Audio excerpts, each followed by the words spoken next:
Hi, all. Welcome, welcome. Generational Change, Thursday Night Live. I'm waiting for Peter to come on. He is still visiting family in New Jersey and hasn't gotten the link yet. But I wanted to just get started since production issues. It's, he's out of town. So I think there he is. There Sorry you about that. I said I already did the welcome part, and that I was waiting for you. But sadly, now our numbers dwindled. Well, no, now they're going to go back up. Oh yeah, because I think really you make the whole show. The lighting is abysmal, but Oh my God, what am I supposed to do here? I don't know. You need to get a thing. Studio, and I'm just doing the best I can with what I got. Yeah. There's another place in the house that I could possibly all right. No, you need one of those. You need one of those lights that attach to the laptop. Correct. That would solve the whole problem, and then it wouldn't matter where you're sitting. That'll be my next task for when I'm on the road. Hopefully, I'll be traveling more, and you won't have to. Yeah. So welcome to the live stream. I wasn't sure if you were coming this evening. You really thought I was not going to show up? No, but I was waiting for. What were you going to wait for? You just waiting for it to happen? You didn't mention to him that you haven't got a link. I was searching my email, and I thought maybe it was in my spam or something, and then you messaged me at 8:01. I was like, oh, you haven't sent it. So it's okay. Our producer John is still super duper awesome. So yes, well, it's not. He didn't realize you were still out of town, which is totally normal. I'll literally be cruising in on Monday, right as the show is about to start. So that'll be great. We're starting. You know what? No, we're setting for 8:30, and that's the thing. And not to mention the fact that how are you getting here from the airport? I'll figure it out. I'll hitchhike if I have to. No, because if I'm coming to get you at the airport, then I need to be. I'm on the same timeline anyway. Okay, fair enough. But it's only like 10 minutes away, so it's not like it's whatever. That inconvenient of a trip. Your car has come in very handy. I've been driving your car for the past 3 days, and I just now was able to pick up my car. Oh, that's great. Well, yeah. See, I guess I am good for something. So there you go. Your car. Yeah. So do you want to, how do you want to start? I mean, I think that, yeah, see, Holly says, put the lighting in front of you. He only has overhead lighting where he is. That's the bottom line. I think I have one. And it's just, we just have to envision a brighter, whiter Peter. And, but I feel like it's Clint Eastwood with talking to the chair. No, but I think I may have an idea. So give me 1 second. Let's see. All right. Well, we now only have 7 people watching. So. Okay. Well, obviously I'm doing a good job. This is entertaining. All right. So do you want me to at least get up news or do you want to, was there something you wanted to kind of open with other than that? Or what's your, it's better. It's better. So what do you want to do as far as, do you want to start news? Do you want to wait for after? What do you want to do? I think the best thing to do right now is I'm very proud of my bootlicker this week. I really did I show it to you? Yes. Okay. But I think I even touched it up. Like I'm really starting to outdo myself. I think that actually this might be a good career move for me. Well, I think the best place for us to start, because we talked about addressing AOC in the first place, is obviously there's a very contentious situation that's coming on right now in regards to, Palestine and, how we deal with foreign policy, because AOC has made some very shaky statements about foreign policy. And that I think is something. What did she say? Well, it wasn't necessarily, I don't know the full extent of what she said, but I know that there was, I believe, a journalist who made a comment in regards to her statements, which are not, again, AOC is very wishy-washy about a lot of the things that she says. I thought that you were paying attention to this story. I was paying attention to the story about who she was giving her money to. That was, I'm not in a minute, but I think that it's important that we address. Okay, well, I didn't know there was another story. That's what I'm saying. We were just talking about it not even 20 minutes ago about how she's obviously, she had made some statements in regards to Palestine, which are not very favorable. And then a journalist had addressed it. And of course, now all of a sudden had cops show up at their front door. And, I guess Abby Martin and a few others had addressed it. And Abby Martin is right now live with Katie. And so what I had a brainstorm that I mentioned to John, but I think that we should have Katie, Abby, and Rania on and just deal with the Israel BDS situation. Just full on deal with it.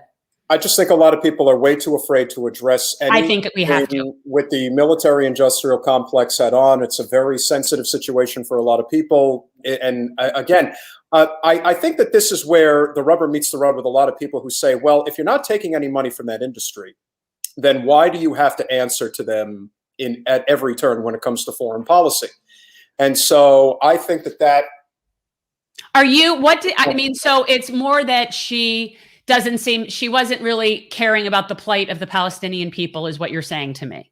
I don't think anybody really cares about it, to be honest, because no, not there and not where it matters. But is that the gist of what she was intimating, that she was taking an AIPAC stance?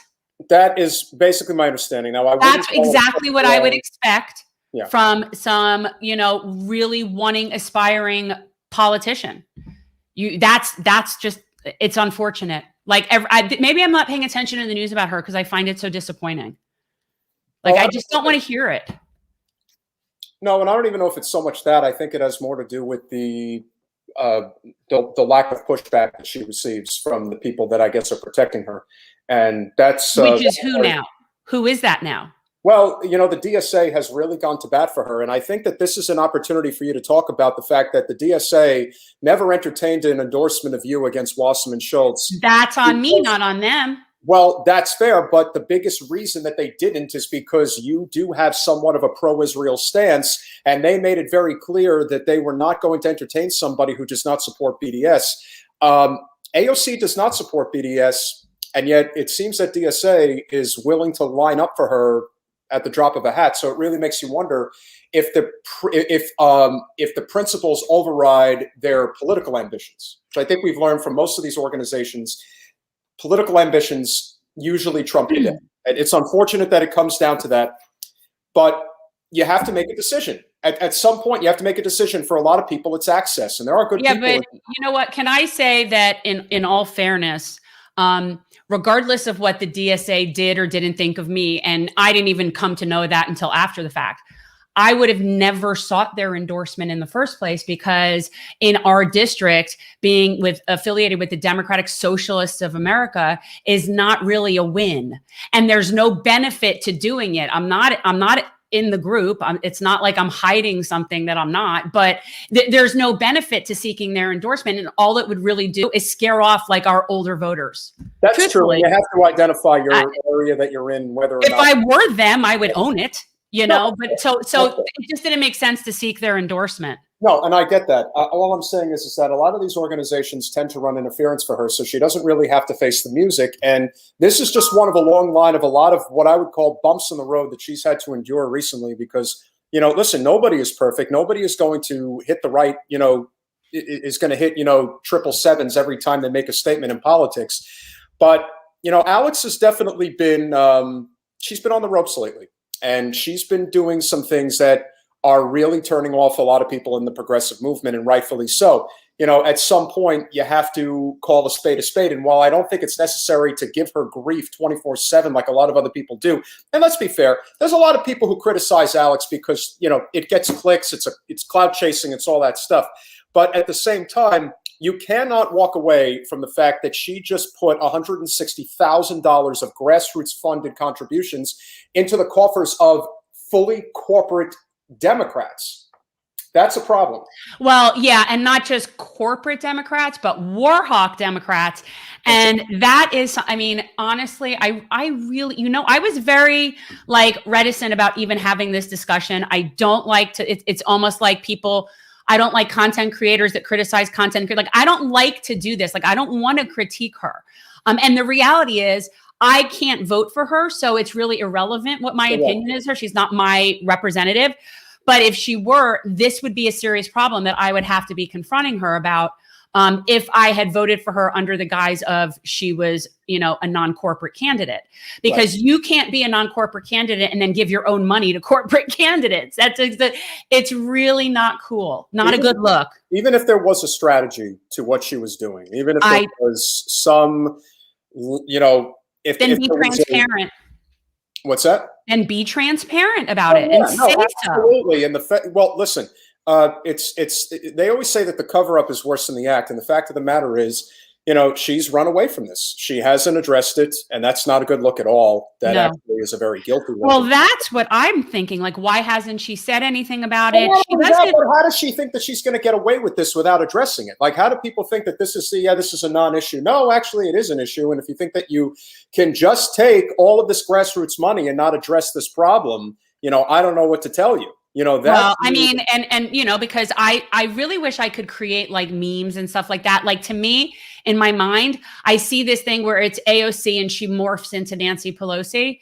And I really feel like that's kind of, she's really playing the game, even though they keep screwing her over repeatedly. And I don't know why. Like, it doesn't seem strategic to me based on the past 3 years she's been doing that and it hasn't been working.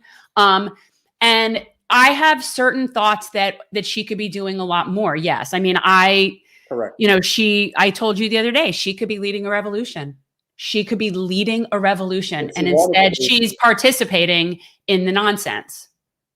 Well, unfortunately, from her perspective, this is sort of a wait and see circumstance because of Pelosi and whenever she ultimately decides to step away. I understand that people don't want people to be playing politics, but unfortunately, you know, we are where we are. We are stuck in a very tricky spot right now. And Alex is basically trying to hedge her bets for future opportunities. Here are my two thoughts that need to be addressed. One, is there some type of a strategy that she's trying to employ to get these corporate Democrats on her side for progressive policy? If that is the case, then that is obviously something to talk about. But as far as I can tell, that is not an issue that's being addressed right now. And if that's not being addressed, then the other issue needs to be, which is she has really backed off of supporting progressive non-corporate challengers to corporate incumbents. She never did. So when you say she backed off supporting, she never did. The only times that she ever supported a progressive challenger to a corporate incumbent were when the corporate incumbents were not pro-choice. That was the only time. She has not yet challenged anybody just for the sake of that they're corporate and wanting to get a progressive in. She hasn't stuck her neck out once. No, and again, this Henry Quayler he's disgusting. He used to be my congressperson. Yeah, he you know, he represents San Antonio, and you know, the Jessica Cisneros, who ran against him, did a very good job, and she did put herself out there for you know, against him for Jessica. And because she didn't beat him, you know, Henry has basically made it his mission to try to ruin AOC at every turn that he can. And she's backed away to some degree. So it'll make it interesting to see if Cisneros runs again, if Alex will actually get behind her. But this is sort of that, you know, are you there to cause a ruckus, or are you there to get in line? And you have to make a decision. That's the thing. And she's had some time. And John, you're wanting to know why she doesn't do it. What does she have to lose? You think she wants to piss off Debbie when she's going to have to work with her? You think she wants to piss off Nancy Pelosi when she has to work with her? She's not willing to put her neck out. She's not willing to take a stand, you know, and she is still working a strategy that if they can all just get along, they can get something done. And that's just, these people are never going to just go, it's never going to happen. And so I think that part of it is naivete, and I think part of it is wanting a career. And there's a lot of factors. I don't think she's inherently like nefarious, but she is now, like I said, I see her in my mind, like over time, she's going to become Nancy Pelosi. Nancy Pelosi started out like that too. Yeah. But again, when you try to grab the brass ring, you know, there is something to be said, but I also think that you can also miss your window if you really think that you can get away with playing both sides. People are eventually going to pick up on that. And while I do think a lot of people have been way too hypercritical of her moves because they want her to be more than what she is actually capable of being, I do think that there is there's really something to be said that when she makes missteps, that she has to, you have to hold her feet to the fire. And a lot of people don't want to do that. And the people who do want to do that want to basically go scorched earth. So she can't win. And that's really the problem here. Well, that's why I generally do not like to participate in the bash AOC commentary, and why I think that we have more productive things to be talking about. Like, we've already wasted enough time talking about her as far as I'm concerned. Like, there's way more important things for us to talk about. I do think that the biggest, so why don't we get to news? No, I know we will. And the biggest issue here with Alex, I think above everything else, is the fact that she does have all this money but she isn't willing to put herself out there to support progressive challengers where and when the opportunity strikes. And that, to me, I think is the bigger issue here. It's well, that's what we just said. And she never had. It's not like she, it's the prime example of someone who just, I guess, cannot recall exactly how they came from, where and when they came from. Well, that is something that she is ultimately going to have to address, because if she doesn't, then the hypercriticism is going to get worse. If she thinks that she can run away from this, she can't. It's not going to work. So with that said, obviously we've got tons of news stories to get to, and there's a lot of different places, that we can address. But I would say that the one that makes the most sense in terms for us to jump into is the fact that we do have a pending infrastructure bill that Biden is trying to put out there right now. And while it doesn't even come close to addressing the housing crisis that we are going to have, remember back in 2009 when we had our first crisis, people forget just how devastating the housing bubble was for millions upon millions of people in this country. And the people who ultimately were responsible for these actions were never prosecuted. So it really makes you wonder what's going to happen if this new infrastructure bill gets put through and doesn't involve dealing with the housing crisis. To me, this is a very big sticking point. And look, Biden can say all he wants about how, he's just going to point the finger at, Manchin, for example, and say that it's his fault, and that's why we have to water this down. The rich aristocrats game, that's all they're playing. They have absolutely no interest whatsoever. And I've heard multiple people address this already.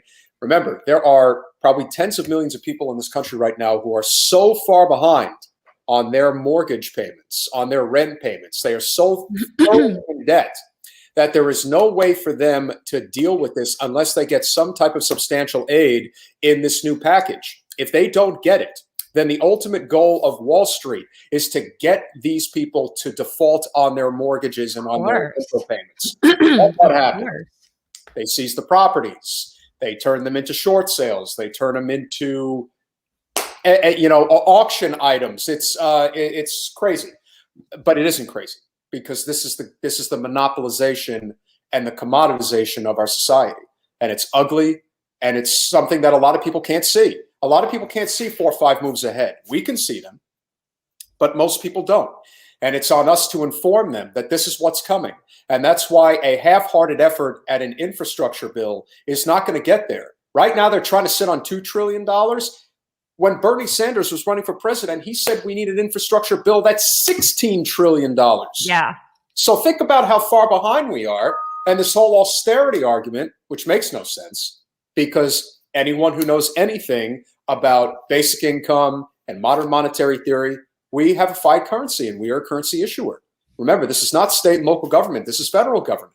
They can print the money as needed, control it with inflation, and all of this, especially infrastructure, all it does is increase the GDP because you're creating jobs. That's what you're doing. Well, but they're not really interested in creating consumers. They're interested in extrapolating as much of resources and wealth from the system before it falls apart. That's all. They're not interested in actually helping people and clearly. If people think that the end goal is not to have a full-on serfs class in this country, or basically turn this country into Mexico, I don't know what people are looking at, because that's what they want. They want extreme wealth and extreme poor. When you have extreme wealth and extreme poor, yeah, there's a possibility that the people will ultimately rise up. But what you have to remember is, we have the mightiest military in the world. And as you can see, they're trying to turn us into a police state. But yet we can't afford a living wage for our people. Well, therein lies the next segment of our story, which is New Zealand has raised their minimum wage to $20 an hour. That's 3 times the amount that we pay in our country. What a sad, sad state of affairs. It really is. And it's kind of mocking us at this point. I mean, look, it would be one thing if we were at 15 an hour and New Zealand was like, hey, we've got 1% of the GDP that your country has, and yet we're paying $5 an hour more for our citizens to live with dignity. Ours is literally a slave wage. It is. Oh, yeah. Well, yeah. And then there's the actual slavery system, our prison industrial complex. So it's like we are, I mean, I consider the military our jobs program. And the prison industrial complex is our slave labor. And therein lies the rub. You know, I don't know the might of the military in New Zealand. I would imagine it's not that impressive, but I'm thinking it's small. Nevertheless, we don't need to be in a situation where we can't compete, because as I just said, New Zealand has 1% of the GDP of our country, and yet they're able to pay 3 times the minimum wage. So this argument that we can't do it is nonsensical. And the more we see things like this, it'd be nice if another country does it and rubs it in our face, because the more that happens, the more people are going to be like, you know what, this doesn't make any sense. And it doesn't. Don't be crunching. Seriously. You have to talk. Well, I mean, you know, these are, you know, you generally pick the stories. So you kind of come in here with like, I feel like whatever it is you kind of want to pontificate about. But I did see the Charles Barkley thing. I mean, I did see that. But I've always liked him. I've always liked Charles Barkley. I've always thought he calls it like he sees it. And I just think he pretty much keeps it real. I think a lot of people really appreciate his very direct candor. And though sometimes he obviously sticks his foot in his mouth, he makes very outlandish statements. And, you know, he understands how to keep himself relevant, which is good because he is entertaining. And I have a friend who works with him and he says he's a great guy. So knowing that he really nailed the issue, I don't think he got it 100% right, but he got a lot of it right. And he's correct about the divide and conquer strategy. Oh yeah, that's what I'm talking about. I mean, that's what they do. You know, it's everybody against everybody. All they want to do is create teams and labels and keep everybody infighting. If all you do is highlight wedge issues that you know are going to divide people, then that is what is going to keep us from finding common ground to get to the meat and potatoes of the primary issues that we deal with on a daily basis. So if we're constantly trying to come up with this idea that we're more racist now than we've ever been, we've been more homophobic now than we've ever been, you know, to me, it's Barkley, you know, but, oh, well, you're so, why do you put that up there? Why do you put that up there? Because it's so funny. Hang on 1 second. I'll be right back. Now I got to get my outlet extension. I'll be right there. Here, always prepared that way. All right. So that was great, Declan. I so appreciate that. That was really funny. Oh, John, I don't for a second not think we have a serious race problem in this country. I think we definitely have a serious race problem. I think we definitely have a race problem. That is based on centuries and centuries of like rot. But that's not what I was really alluding to. No, but I think it speaks to a greater issue, which is that it's just what dominates the headlines. It never becomes anything further than what that topic is, because again, that topic divides people. It doesn't bring people together. Plus, it's not going to affect the bottom line for a lot of people. So once we deal with that primary issue, that's my argument, if you will, about it. And what was your wanting to talk about Clarence Thomas? Because I generally avoid him at all costs. Well, Clarence Thomas, as many of you know, is kind of a do-nothing Supreme Court justice. I still prefer Clarence Clemens. Can we talk about Clarence Clemens? Well, he was quite a... It's like if I have to talk about a Clarence or Clarence Darrow, I mean, I could come up with a bunch of other Clarences I'd rather talk about. No, but you know, Justice Thomas says that the issue of big tech censorship has to be addressed, and it does, because the second it gets to the Supreme Court is when you know that this is an issue that can be brought forward if somebody is going to write, you know, or propose a proper, you know, law, whatever it's going to be. It's going to have to be something that protects. You know, again, think of it this way. You know, as a small podcast, we are like a small business, and big tech is no different than a big box store. The goal of the big box store is to put us out of business by any means necessary, because they don't want competition. They don't want people who have better ideas, and they also don't want people who are not selling out to the local common denominator. I'm not understanding something. Excuse me. Are you saying that Clarence Thomas is opposed to big tech censorship? Yes. This Clarence Thomas? Yeah. Wonder when the last time he had like a CAT scan was. That's very interesting. I was just going to say, he may be at a point in his life where he's not feeling too good, and he's trying to make some. Some of his sins. Remember, Charles Koch started to try to repent for his sins after David Koch keeled over, and he's like, "Oh crap! Now maybe I really have been a bad boy, and now I got to do something to try to score points before the afterlife, if there is one." So that's what they do. Where did he say this? He didn't write an opinion, did he? Because that almost never happens. No, he hasn't written an opinion yet. But just signaling that he wants this to come to the table, good, is that we do have to deal with it. And I do believe that once you get a Supreme Court justice who's willing to say, yeah, we got to deal with big tech censorship, that is going to probably inspire more people to come to the table and say, yeah, you know what, we do have to deal with this. Yeah, I just for a second there, I thought I was like delirious because I do not recall ever like agreeing with him ever. Whatever wakes him up, that's just very strange. You know what? Whatever wakes him up from his slumber, we take it, and that's the reality. You can't discount the fact that as bad as he has been, as completely borderline useless as he's been, if he's going to be there and he's going to do something good, then you have to take the good where you can get it. That's the way I see it. Okay. And to me, if he's willing to use his platform to say we have to deal with big tech censorship, that's a very good thing as far as I'm concerned. Yeah. So we need allies wherever we can find them. And so speaking of allies. Speaking of allies, we have, so you can't see. Can you see who's in the waiting room now or no?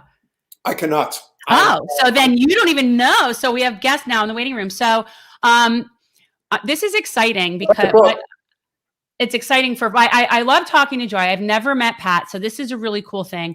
But I love the concept. I've read some of this book that was forwarded. It's very hard for me to read with the unauthorized thing across the thing. I read the whole thing. So okay. Well, no, but I love the concept. I love the names of these characters. It's really, really funny. So I'm excited to talk to them. So we are talking to Savage Joy and Pat the Berner. And so that's it. So let's get them in. Welcome one and all, team. Hi, guys. Hello. Hey. And you know what? I've never met Pat either. So we can have that in common. And that's the truth. We've never met. In person, you mean? Right. We've written a book together, but we've never met. That's funny. So yeah. Hi, Pat. I'm Jen. Hey, Jen. I remember pushing out stuff to help your campaign because Thank you. Got to back all the progressives that we can find. Thank you very much. Unfortunately, and Peter hates it when I cop to this, but the reality is that I don't really follow Twitter that much. Like I look once a day, but really he has managed the social media side of our operation. And so I was not that familiar with you because I think that's your primary platform, correct? Is Twitter? Yeah, but that just makes you a sane person. Like when I meet someone in the real world that knows me, it scares the shit out of me. Well, it is kind of unnerving, isn't it? When somebody knows you. We talk about this all the time. It's a very toxic environment, and it attracts. And I don't want to deal with trolls. I just don't. But anyway, so I'm really glad to meet you. And any friend of Joy is a friend of mine, so it's all good. Who said we're friends? Oh, we're friends. No, him. We are. Oh, you and him. Sister. Pat's like a second husband. We nag each other like we're married, but like he's also the brother I never had. So we have a very interesting relationship. So when did you guys first decide to make this collaboration? It was, I believe, a year ago next month, because it was when, Bernard had dropped out and I was so depressed and just watching, all of the shit libs attack Tara Reid. And watching the hubris of Bernie dropped out, and that kind of stuff, I was just like, I have to do something constructive because I don't even want to get out of bed in the morning. This shit is too damn sad. It's depressing. Why doesn't anyone care? We're stuck with like a piece of crap in the running now. And it was just so overwhelming. And at first I thought, well, maybe I'll just make a little book of like some of my tweets. And I thought, well, that's kind of self-serving. I'm not like that interesting that people would want to buy a book just of my tweets. And plus they're timely, so I reached out to Pat because I read his first book about Peter Douche. And I said, hey, I'm just kind of spitballing. How do you feel about maybe doing like a resistance parody? And he's like, what's your phone number? Let's talk this weekend. And I was shocked because we had never talked on the phone or anything like that. We just casually, were Facebook friends. But he was down and it just kind of immediately took off. Wait, what did that say? What did you just hold up? Oh, that was the book, An Inconvenient Douche. An Inconvenient. Okay, you know what? I also am a very big fan of the word douche.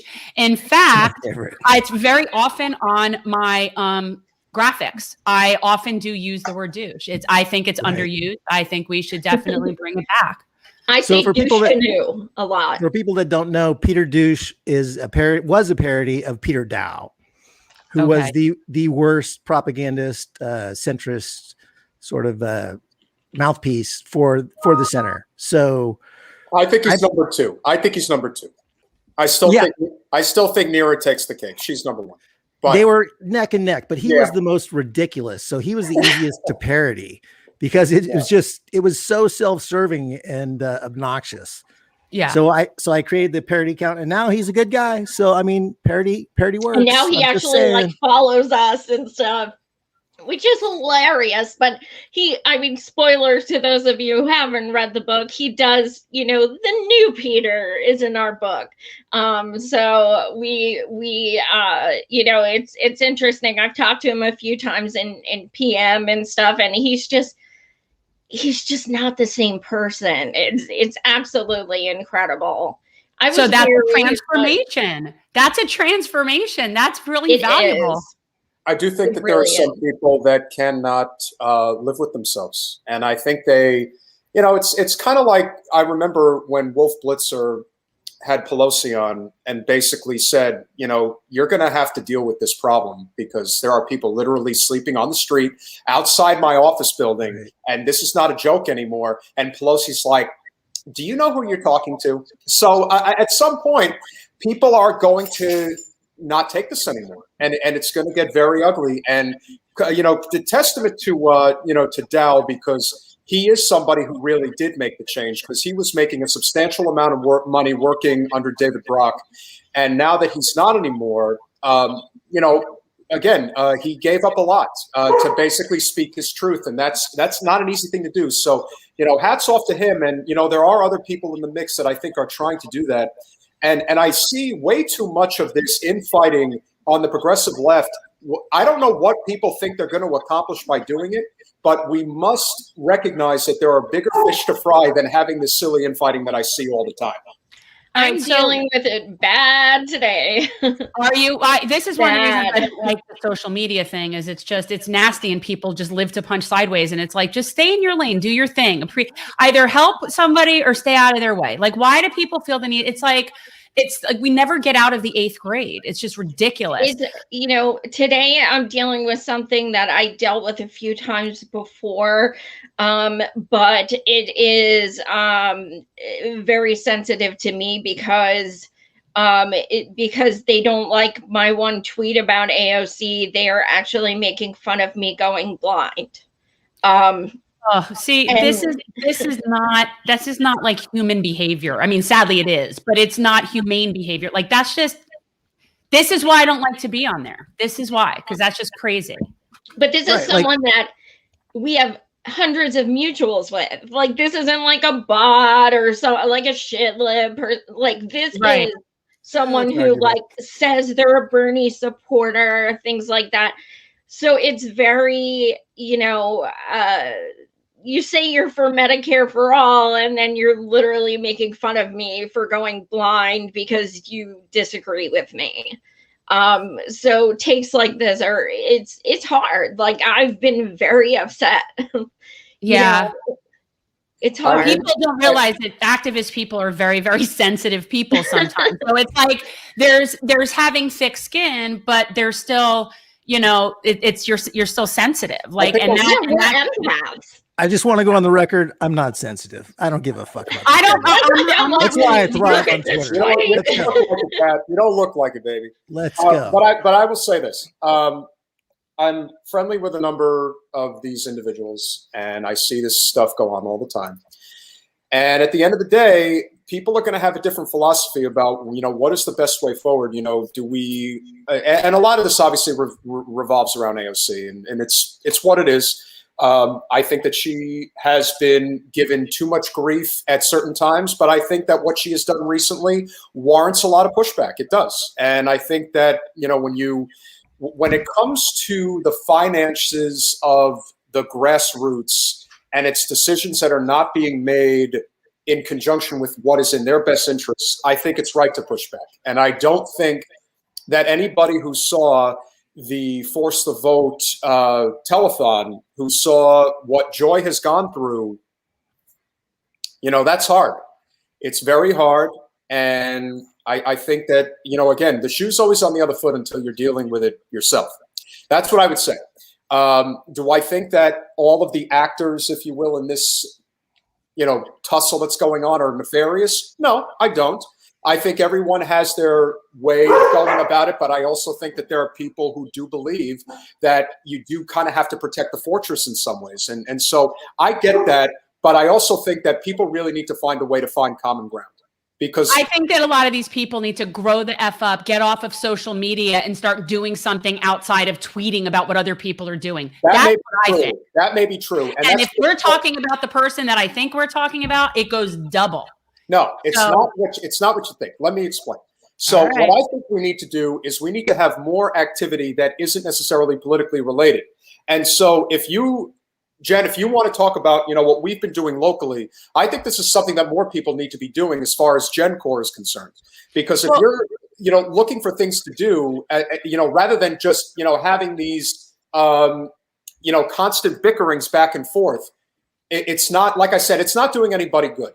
Because I consider everybody friends, and, you know, to me, it's not going to get us anywhere. But if we start finding ways to come together, because I still believe, and I say this all the time, the only way we are going to get where we need to go is through a nonpartisan labor movement. If we don't do it that way, we will never solve this problem, because there are always people who will see it as, I want to fight within the Democratic Party, or I want to fight in a third party opportunity. So if we focus on things like what's going on in Bessemer, Alabama, for example, you know, that's an issue that I think universally everybody agrees on. There is no reason that those workers should not be able to unionize. So if we start really focusing on those types of things and not focusing so much on whether or not AOC is walking the line that we want her to walk, I think we'll go a lot further. And I also think, and this is something that Jen and I share very, very strongly, Nina Turner needs to get into Congress. Oh, yeah. And if Nina gets in, that is going to take a lot of pressure off of AOC. But you know what? Here's the thing. I get people not wanting, I don't want to talk about AOC. It's boring and whatever. But you know, the people that are just being nasty and mean and vicious, it seems to me that if they would take that amount of energy and put it towards maybe getting off of their butts, their couches, and maybe putting the Twitter down for a second and maybe helping somebody, I just think things would be better. That's all I'm saying. Leave it to Jen to never hold anything back. No, and I'm not sensitive. Like, I'm like Patrick. But I want to talk to you guys about this book. We can talk about GenCore later. But I love the names of the people in this book. Like, that's just the funniest thing ever. And when we were when you said Nira, now I'm thinking I'm going to always call her Nira Tantrum, which is brilliant. But I interviewed Tara Reid last night, and I kept saying Alyssa Shalano. I couldn't stop. It's so funny. I don't think she had any idea of like why, but I just couldn't. Yeah, no, it's funny. They're all great. And it's almost like these people's names just really allow for it, you know? So anybody, the book we're talking about, you guys, does anybody have one to hold up? Because I don't have, do either of you have a one that's like a hard copy to hold up? It's called the YASS Queen. It's the YASS, mine is the digital copy, the YASS Queen Chronicles. And it's a political parody, and it's really funny. And the characters are based on basically the arch nemesis nemesis of the progressive left. So it's just really funny. So Patrick, talk a little bit about where this takes place, how this, like what this is a parody of, basically. Right. I mean, it's a parody about a fictional conference happening with people that are just huge fans of any of these people that show up at the conference. And they're going to yes queen the whole time through while Joy-Ann Greed. Joy-Ann Greed. She's one of the moderators while they discuss politics. And essentially there's one hero in the book. It's Nina Berner. And it all builds to her being a hero in the end. Without giving it away, which I just gave away. No, but it's okay. We all know that, though. Well, look, Nina had us on her podcast and praised the book. You know she's good in it. She's not going to interview us and like say great things about the book if she's not good in it. No, Nina's awesome. The purpose of the book is really to expose the media, Democratic, institutional Democrats, establishment Democrats, and their partnership is the core reason I wanted to write it, at least. But it's a collaboration, so it's both of our viewpoints on what needs to be focused on. But it's so funny. If the Fourth Estate existed as it should, the Democrats would not be allowed to be the Democrats they are right now. If CNN and MSNBC every night said we need Medicare for all, we would have Medicare for all already. Right. But I mean, we know that basically they all work for the same people.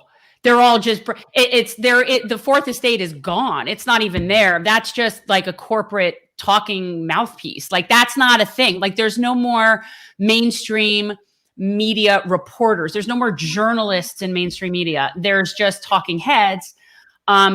And then journalists have been relegated and been fired, like people like your Chris Hedges and the people that have ever spoken truth to power, speak out against the war specifically.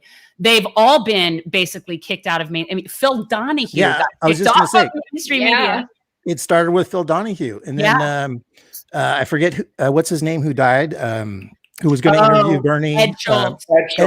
Ed Schultz was fired basically because he wanted to cover Bernie's announcement. Yeah.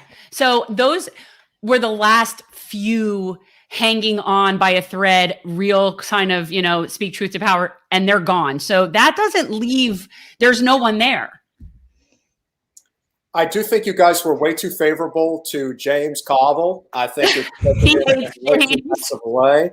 I mean, let me tell you, the day that Bernie won the Nevada caucus and he went on national TV to say, Vladimir, and it's like, God damn, this is red baiting fascist propaganda of the highest order. And, if we didn't live in a world where, some of these dictators in other parts of the world didn't see an opportunity to try to start a proxy war or something, I mean, who knows what would happen. And that was always my fear, was that the saber rattling was going to get so out of control that somebody was going to do something they were really going to regret. And I felt like we were getting there in a handful of circumstances, especially after everybody egged on Trump once he, bombed Syria. To me, that's sort of the same problem that we're seeing now. And we have to address these particular individuals before it really goes too far. That's my fear. Yeah, James Carville seems to be a lot of people's favorite character. And it's funny because, what's that? He is a character. Yeah. Oh God. Yeah. And Nina said, "You don't understand. I've met him. This is him. Like this is him." And I was like, "Yes, this is awesome."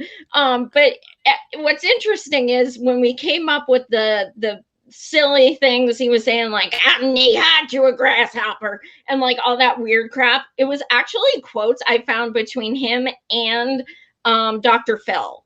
They both say like bizarre, weird shit, and I just kind of like lumped them. That is a weird thing is the book. A lot of people think, well, you made all that stuff up, and like, no, like 90% of it is sourced from actual facts, things that happen that people just don't know about. Right. Well, because we're not told that stuff. That's not favorable to them. They don't want us to talk about those things. Yeah, if you're reading our book and you're like, they shouldn't have said that, that's jacked up, look it up. We put it in there for a reason. Trust me. Yeah. So, and I just want to say some of these names, people, like, so it's Soledad O'Lyon, Nancy Pagosi, wait. Tom, why is it Perez? Yeah, that was the hardest one to come up with. Tom Perez, but it's Perez. Yeah, I'm trying to think. Okay, so that one, because I was going to say that one was not an easy one. Chris Badviews, Nira Tantrum, Joy and Greed, James Scarp. Yeah, these are great. This is so hilarious. Anyway, so everybody should definitely check this out. It's very funny. Anyway, so talk a little bit, Joy, if it's okay, can we talk a little bit about what you've been going through and what this has been like dealing for you? Because I actually learned something new from listening to you in terms of using the word blind and using it when we mean obtuse or dense instead of saying obtuse or dense. And it made me think about that. So would you be okay sharing like what's been going on? Sure. And I probably used it a million times before I started becoming blind. I didn't even think of it, but I see a lot of people saying you're blind or what have you, and it essentially implying ignorance. And I thought, that's pretty ableist. I never thought about it, but that's actually not. It doesn't feel good as someone who is mostly blind to like see that inferred. But as far as it goes, I actually started unexpectedly losing my sight during the writing of this book. I had 2 eye surgeries during it. So Pat and I did my part through dictation, and Pat would read everything back to me. So it was a process where it was co-written. However, one of the people was essentially blind who wrote it. We weren't exactly planning on that, but surprise.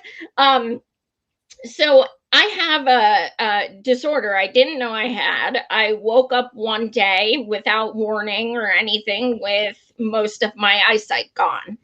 And I went to the hospital and did all these tests and everything, and they diagnosed me with something called myopic degeneration, and it is progressive. So at this point, within the past year of doing it, now I have 85% blindness and just got my first cane.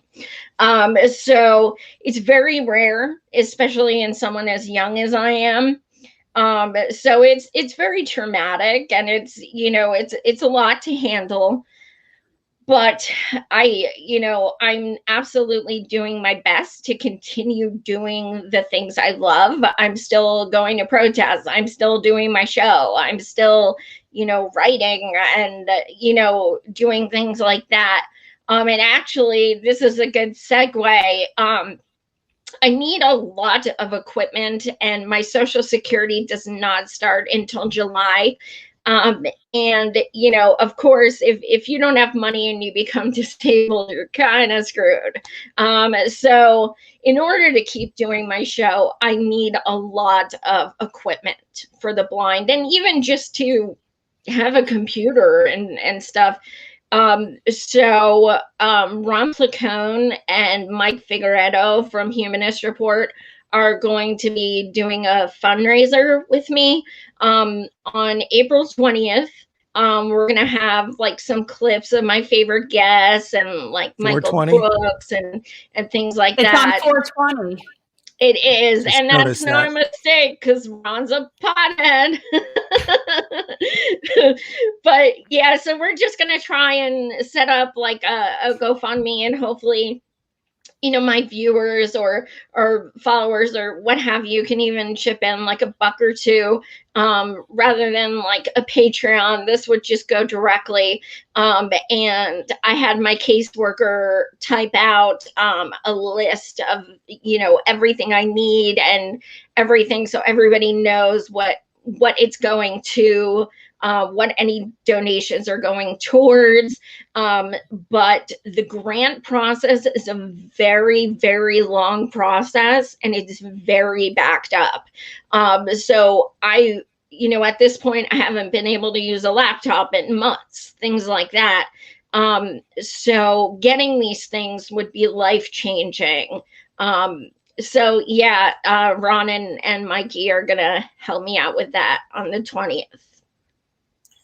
This is another reason why we need Medicare for all. I think of all the different reasons every day, and I just think we just need to continue explaining to people how this is really a nonpartisan issue at this point. We have a for-profit middleman that has no reason to exist. It's what basically ruins people's lives and puts people in desperate situations. And I think people need to be sympathetic to that. I know a lot of people don't necessarily want to hear it, but you know what? I've dealt with some pretty tough situations from a health perspective. You know, I unfortunately almost died a number of years ago when I had an emergency appendectomy in the middle of the night. And I was close by a couple hours, actually. And instinct took over. I went to the hospital. Thank God it got taken care of. But I got saddled with a pretty heavy bill after I left. And you know, I was in a situation, fortunately, as a business owner, I was able to take care of it. But I can't even imagine for the tens of thousands, maybe hundreds of thousands, even millions of people that would have to deal with something like that. And then you think about the interest and the debt that you'll go into, and it can be years and years, decades even, to having to deal with these types of things. You never want to put yourself in that type of situation. So I completely understand where Joy is coming from, and her story is one of many. And if you haven't heard her story on the Force the Vote telethon, I really would recommend that you listen to it, because it'll really crystallize just how difficult it is to survive in this world. And now you're asking to survive in a world where, you know, again, our government doesn't work for us. We are essentially working for it, and that has to change. And that's why I think progressives, in particular libertarians, need to find ways to have common ground, because there are a lot of things that we agree on, even if there are things that we heartily disagree on. But there is a lot of common ground that is there. And that is something that I think, like I said, collectively speaking, there is way too much of this bickering that goes on online. We are not a well-oiled machine. And we're not a well-oiled machine when it comes to, you know, any of these social media or even these YouTube channels. You know, if we were a well-oiled machine, we would be able to compete with corporate messaging. We have to figure out a way to make this more of a common practice where we are looking out for each other, because these are things that are very serious and very detrimental to our daily lives. So, you know, Joy, we have your back, and we really appreciate it. Wait, so David wants to know where we can contribute. So we will have that information. So right now there isn't anything that's set up yet. It's coming, is what you're saying. Right. Thank you so much. No, yeah, and so we will promote that as soon as we see, like as soon as we have something for which to promote, we will promote that. And so, yeah, do whatever we can do. But thank you, David, for that. So we will keep that on our event page. We are in the process of updating our website, and which is exciting. And so we actually should have a calendar now, which is cool. But in any event, we always post events on our Facebook page. So everybody should be on, check that out. So I do want to get back to the book, and obviously there's, you know, it's a very interesting concept. And yes, there's definite considerable stereotypical ribbing, and rightfully so, because we know that there is this contingent of Karens, if you will, in this country. Is that what it's a contingent? I wasn't sure if it was a contingent or a covey. What do you call a gaggle? It feels like it should be a clan. I don't know why, but that seems like the right word with a K. Clan of Karen. Oh, okay, yeah. But I have to say that I observed the other day, Jen, a statement that Joy had made, and a member of the most notorious, and yes, even worse than MAGA, the most notorious group of social media cacklers, if you will, is definitely K-High. And they, you know, you had a member who basically came after Joy in the most vapid way possible. There was zero substance to the argument, and I'm just thinking, there's really a lot of people who think like this. I don't even know what it is. No, well, the K-Hive hates me. The K-Hive hates me. They never miss an opportunity to attack me and come after me and whatever. It kind of pleases me. Dude, but yeah, K-Hive is 100% propaganda. I mean, there are so few people, considering she's the actual vice president and a black female vice president, you'd think she would have a real K-Hive. She doesn't, though. But she doesn't have a real K-Hive. She has a manufactured K-Hive. It's paper tigers. That's what I think of them, or online tigers, if you will. I mean, you're right. Given that this should be a monumental thing, there is a very seemingly small group of people that can make up that K-Hive. Now, I know that there have been some disagreements lately, but there is somebody that I do want to give credit to, because I know you guys have had your tussles with him recently. But, Jeff Campbell is a friend of mine, and he was actually the person who was able to break the story, if you will, on the Krasenstein brothers, because they're down here in South Florida. And they had set up this operation, if you will. I saw like a photo of it where basically they had an office of hundreds of cell phones. And every time they would send out a tweet, bing, bang, boom, every single one of them on the wall would go like, retweet, everything. It was a total, and another one, and of course, everyone's in frickin' Florida, go figure, right? We have Sally Albright, who is down here in Florida, who does the exact same thing. There is a cottage industry of people who get paid a lot of money to basically, shitpost, if you will, and cause dissension. Right, but I mean, Jeff literally has called me a clown, like, see today. You know what? Seriously, for everything else. Everybody needs to get past this stuff, because at the end of because it was on his page that I was made fun of for being blind. And here's the thing: is that Peter tends to defend Jeff no matter what. No, I'm looking at it from the perspective of, there are people that let me tell you guys a short He's a dick. It's that simple, and that is a horrible, mean thing to say to somebody. I'm going to tell you guys a quick story. Now, like I said, I don't get involved in any of this nonsensical bickering back and forth. But bickering. He insulted me. I understand, but he called people I know Nazis who are not Nazis. They are progressives. No, listen, I understand. What I want to share with you guys, though, is that I had to deal with my reputation being soiled by Jimmy Dore. And, unfortunately, Tim Canova did not think very highly of Jen running for Congress, and he especially did not think very highly of me. And he decided to basically spew these really nasty rumors about us, in particular myself, that I was an agent of Debbie Wasserman Schultz, that I was being paid by her. And this thing actually affected our campaign. It made things. Yeah, we got ghosted by Jimmy because of Tim Canova. Made it very difficult. And so. No, we got ghosted by Jimmy because of Jimmy. But Tim he listened to someone else. He was a catalyst. And so ultimately, Jimmy did come down here and again, I don't care about the nonsense, but what Jimmy did do is he came down here for a comedy show, and he knew that Jen and I were there. But he proceeded to devote an hour of the 2-hour show specifically to Wasserman Schultz. And not once did he mention that Jen was actually running against him, or against her, excuse me. But he did find the time to get Tim Canova to stand up and give a bow to the crowd. Now, the reason I had an issue with that is because even if Jen had gone on Jimmy's show, yeah, it would have been good exposure. But to me, what ultimately would have been better is if Jimmy had simply said, Jen Perlman running against Debbie Wasserman Schultz, there would have been tons of volunteers that we probably could have scooped in that incident.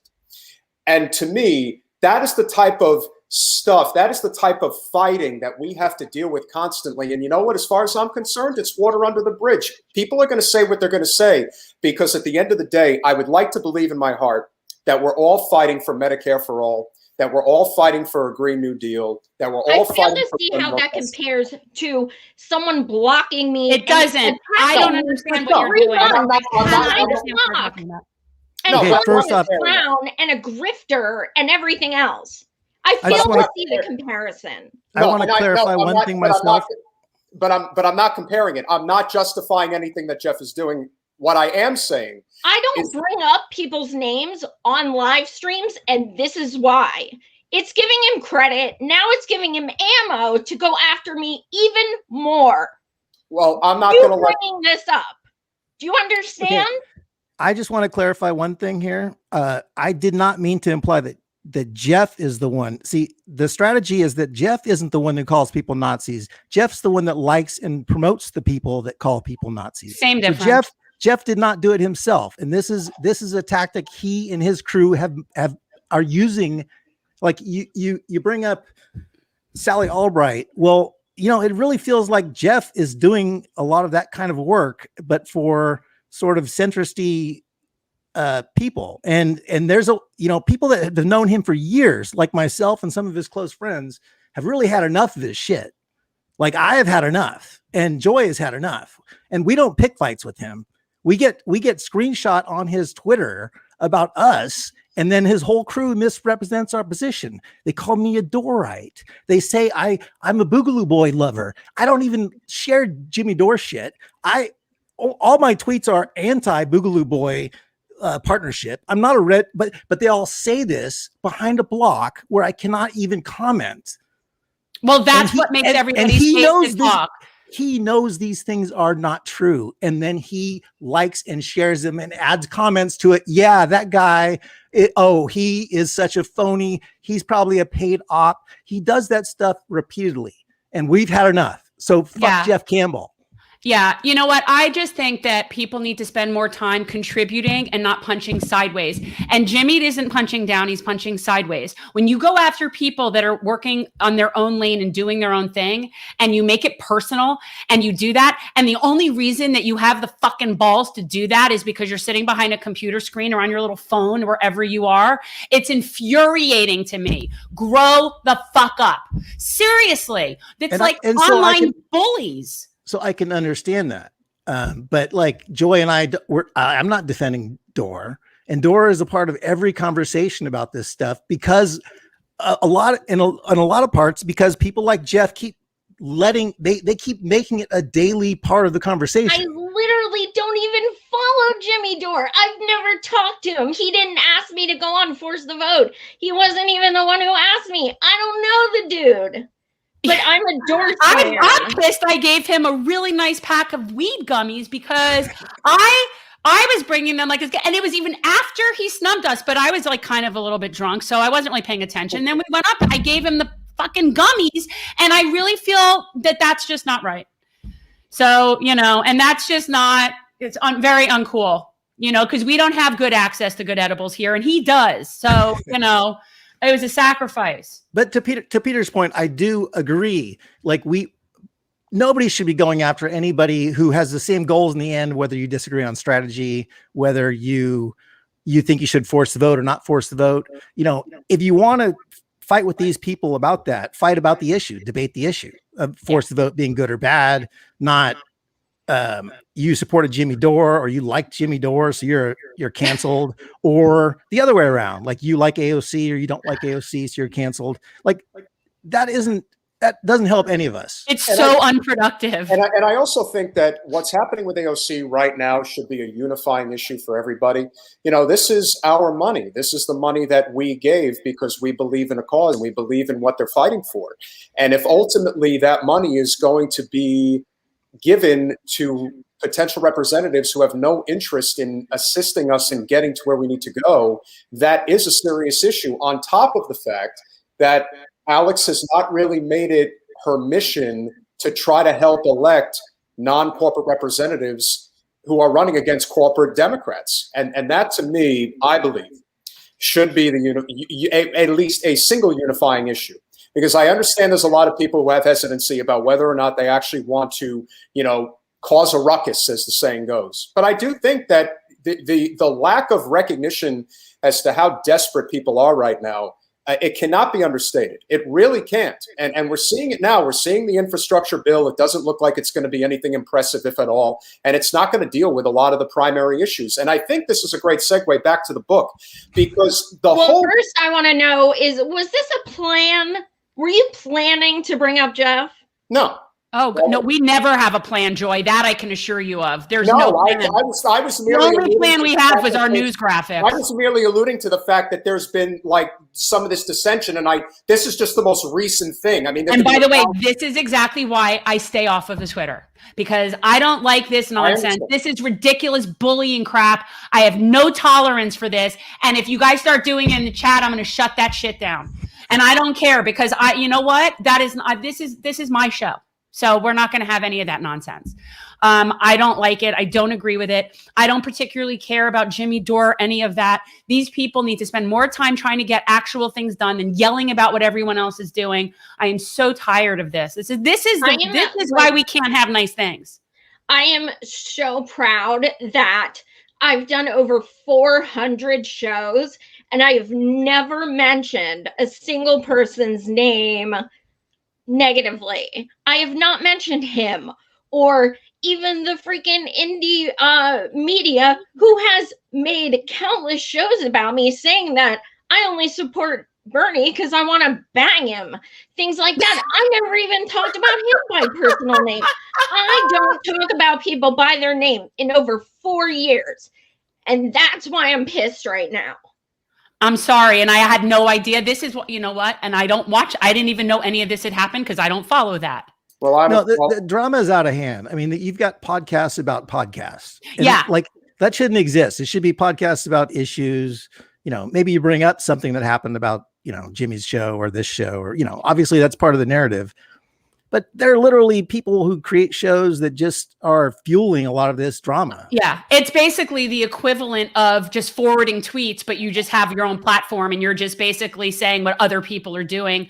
I generally don't do that. I don't like that. I can't stand that everybody wants to live in an echo chamber. I got crap for going on Tim Pool's show. I got crap for having Vosh come on my show. I get crap.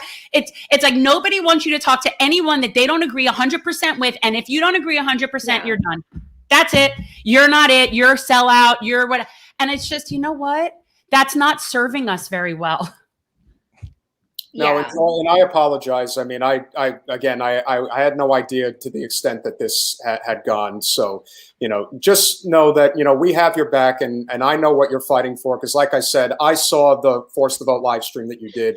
It was definitely the most touching out of any one that I've seen.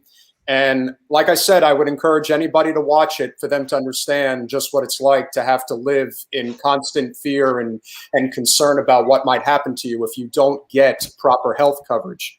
And that to me is probably the most important thing. And I think, like I said, bringing it back to the book, which I thought was very important, is I think you guys captured the vapidness of the way and just the total lack of depth. I think you really nailed Alyssa Milano in probably the most effective way possible, probably as much as anybody that was on there, because I'm still kind of curious as to why she's even relevant to the conversation.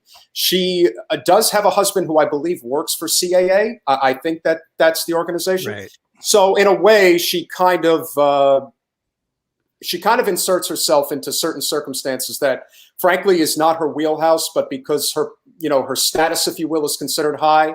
It's this constant need for affirmation. And I think you captured the Karen-esque behavior of her as well as anybody could have possibly done it. And Shalano obviously, you know, just kind of writes itself. And we can, you know, kind of go through every single character that was in the story. And I think every one of them was captured. You guys really did a great job of just capturing the personalities and the way that you would think that they would react if they were all sitting on a panel together. I think you really went as far as you could go with Pelosi and just depicting her as, you know, the female version of John Boehner, which, let's face it, they're very similar in that regard. She really is. But no, go ahead, Pat. No, I appreciate that. And you know, we had discussions about, can we have her shit her pants on stage? You know? No. No. So yes, I'm glad we found the right line of appropriate for the book. And Joy and I both had to veto each other constantly, because if we wrote the book we wanted to write entirely, it would be unapproachable to people who were not already in complete agreement with us. And that was not the goal. So, right. Well, that's the problem of the echo chamber. And that's the problem with why we're not building big enough coalitions to actually do anything, is because we spend so much time. I put out a comment a couple weeks ago trying to explain the difference between muckraking and pot stirring. And there's a very big difference in those things. And people that are constantly just causing rifts online and causing issues, as opposed to serving their community and getting out and doing stuff, that's pot stirring. That's not solving anything. But what you're doing with political parody is actually potentially bringing some enlightenment to people that would otherwise be unenlightened. Well, I appreciate it. I have a real quick story that I want to tell you about parody. Sure. From my parody account, I created this dumb little GIF or GIF, however you want to pronounce it, of Joe Biden circling his tongue around. It was his image circling his tongue like a lizard. It was like a big long tongue. I did it. It took literally 30 seconds in this app I found. I found this app and I'm like, I got to do something with this. So from my parody account, I tweeted that out. That tweet got shared by Donald Trump, right? So it became this huge blow up thing. And this is where the whole media collusion and why it matters that the media is honest to us. So if you were online and you saw that and you were a Republican, you know what it was and how ridiculous it was.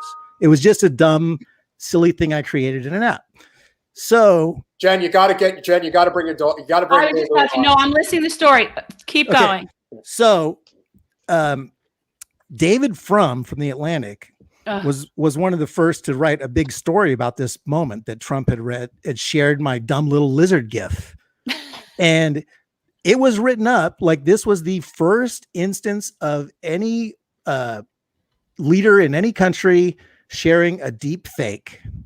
So this was labeled Trump sharing a deep fake.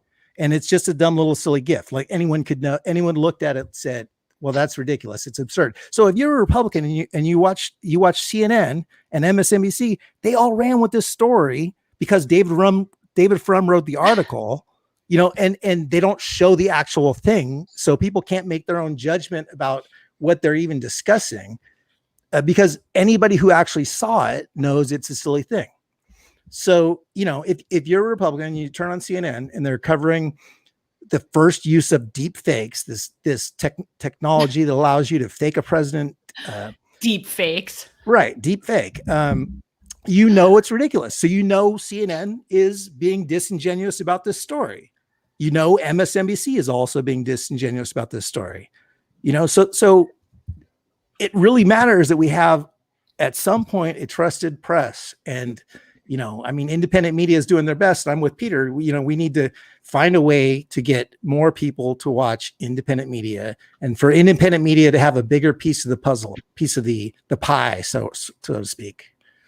Yeah, I agree. That's something we I'd love to come up with some sort of big, action to take and get a coalition of content creators and activists and left media and really do something that could sort of take a stand. But it really needs to involve the people with the highest amount of subs on things like I've tried that for 4 years. And I mean, over the 4 years I've been doing my show, Ron Placone and Mike Figueredo have been my brothers. They have been the nicest and most willing and, best collaborators. But some people you reach out to and it is very obvious that they want to go solo. They're scared it'll affect their Patreon or. Oh, I don't mean about like that. I don't mean like how about like raw media. I mean, do something like we did this live stream telethon for Julian Assange. So something wherein people that have millions of subs and everybody is simultaneously streaming so that if you are to go on YouTube, basically all you're going to see is the same live stream of the same independent media people talking about what we need to do about big tech. Like shut it down. And the only way that works is if the people with the most subs care about the people that don't. And they don't. And so that's sort of, I think, what our biggest problem is. Yeah, checking one's ego at the door seems to be a very difficult thing for a lot, and we're not naming names, but unfortunately, it's in anything, any line of work. There's always going to be this desire to want to have more clout and stuff like that. I get it, but at the same time, you have to ask yourself, what are you fighting for? If what you're fighting for is a career, that's fine. If what you're fighting for is a cause, then you have to recognize that you gotta get as many people on your side as you possibly can. Because when it comes to any issue, any primary issue that we are fighting for, whether it's a living wage, whether it's universal health care, whether it's an infrastructure bill centered on clean energy jobs, whether it is legalization or at least minimal decriminalization of cannabis and all narcotics, things like that will only happen if there is a unifying effort, because when it comes to that, corporate media, whether it's Fox News, CNN, MSNBC, and the like, they will all line up together in their own way to crush any worker-based movement anytime. So tell us how it's done. How do we create that movement when there are people online who are complete dicks? Yeah. How do I think the best way to do it, well, Jen and I have talked about, trying to do some type of a big tech censorship, telethon as a follow-up to what we did for Assange. And I think what you do is you extend the olive branch to everybody. Everybody gets talking about it, and you say, look, if you want to be involved and you want to be part of this and you really believe in what we're trying to do, then you get you get on board. And then anybody who ultimately decides that they're above reproach or they don't want to get on board, then they're showing their true colors. If we collectively all work together to say, we've got to do this to save ourselves, then a lot of people may ultimately put their differences aside and say, you know what, I'm going to lend a hand. I'm going to put it on my stream, and I'm going to make sure that we are doing what we can collectively to fight back against this. I mean, we've seen it for months. They unsubscribe people from our channel all the time. Like, we've gotten at least probably close to 1,000 people unsubscribed from our channel, and we're small. We've only got 6,000 subscribers, but we've definitely made it clear that we intend to grow, and we're willing to take on serious and even, dare I say, taboo type issues. Well, that's part of the problem. Us having a free Assange telethon probably didn't go over very well with the powers that be. That doesn't fit the algorithm. Yeah. Do you guys do Rockfin too? We're not. We just started Twitch though. Yeah. Definitely do Rockfin. We've been doing a lot of our shows on YouTube and Rockfin, but then we do special ones on Rockfin because they do not censor. They do not drop followers. YouTube, anytime we say like EPSTEIN, it's like, oh, all of a sudden our stream's dropping, things like that. So definitely sign into Rockfin. It's way better. But now that's a service, right? It's a paid service. I don't think we pay for it. No, not you, people to get it, like Sirius or XM Radio. Like, it's a service, and then they get. It's not like YouTube where it's free, but with ads. I don't think so. I subscribe to it, and you don't pay. No. You have the option, though. Well, then, you know what? Then we definitely need to get on that, because, if that's where a lot of people are going. And, to be honest, I wouldn't be surprised if Trump's goal is to ultimately start a competitive streaming network to YouTube. I do think that that's probably where they're going. And especially, I mean, listen, we probably all have the same opinion of Steven Crowder, but it's pretty obvious what he's probably planning right now. So I'm going to guess that that's probably the direction that they're going. But there's got to be competition. I mean, it seems like anything in this country right now is a monopoly. And we really don't have options as to how we're going to deal with this problem. And we see it on all different social media platforms. So being bold when it doesn't seem like, everyone may be on board with that, you still got to take a chance. And, if I could just say on a personal level, Joy, you were one of the first people that took a chance on Jen when she was running for Congress, when she was a nobody. And I mean a real nobody. I'm still a nobody. Well, there's a lot of people that for some reason are interested in me. Well, I take it for what it's worth, but you did an amazing job of getting Jen some early recognition. Yeah. And you are the reason why Jen got her first big interview, which of course was with the Humanist Report, because Mike Figueredo is a great guy. And you did, you helped us when a lot of people don't get help. And so we try to pay it forward now. So when up and coming non-corporate candidates need a platform and want to make their case for running for office, we do our due diligence to make sure that they have an opportunity to speak and express why they're running and why they need help and why they're trying to change their community. And I think if we, like I said, we collectively do it, and I assume you guys have paid attention to to whole Washington and the movement for single-payer health care at the state level. Sure. We need to have a whole Washington in all 50 states. We need one in California. We need one in Pennsylvania. We obviously need one down here in Florida. And I think if we build up these chapters state to state, and I also think if we follow what just happened in Nevada by basically taking the blueprint of what they did to take over the state party, that I think, again, is another way to unify a lot of people's interests, because if our focus really is just about getting individuals elected into, federal positions and things like that, there's always going to be cause for dissension. But I think if we do focus on the primary issues and how we can and build the infrastructure, that is where I think we can find a lot of common ground with a lot of different people. What do you guys think? Well, that's what I thought I was doing with Force the Vote. Medicare for All was the point of Force the Vote. And I think that it was the issue. But and that did work in the way that it pushed it. It keeps pushing it further and further. I mean, 5 years ago, we weren't talking about Medicare for All, until Bernie, or 6 years ago. And now we're talking about it more. So it's not something that I think one thing is going to do. It's everybody's continuous efforts in different arenas working together is how it works. So I do think that things are effective. I think of our campaign as successful, even though I didn't win, because we educated people, we build coalitions, we have service organization working down here now. That's progress. So I think that it is progress. It's just not immediate and you don't see it. And then that sometimes can be disappointing. David wants to know if he can support on Rockfin. Are you guys supportable on Rockfin? Sure. Yeah, you can subscribe to Roar Media Live. That's our Rockfin and our YouTube. Okay. So I just want to address a few things Peter brought up, because we're in California. We've done a lot of those things and we're working on it. So in the same way Nevada had they took over the party, we've been trying to do the same thing with ADEMS, which is basically the same situation with there are people that are elected to office who are citizens generally to run the Democratic Party. And the important part is that they get to vote on a lot of party policy. They get to give out endorsements and a lot of that stuff. And that's exactly what Nevada did successfully. So we have done the same thing in California.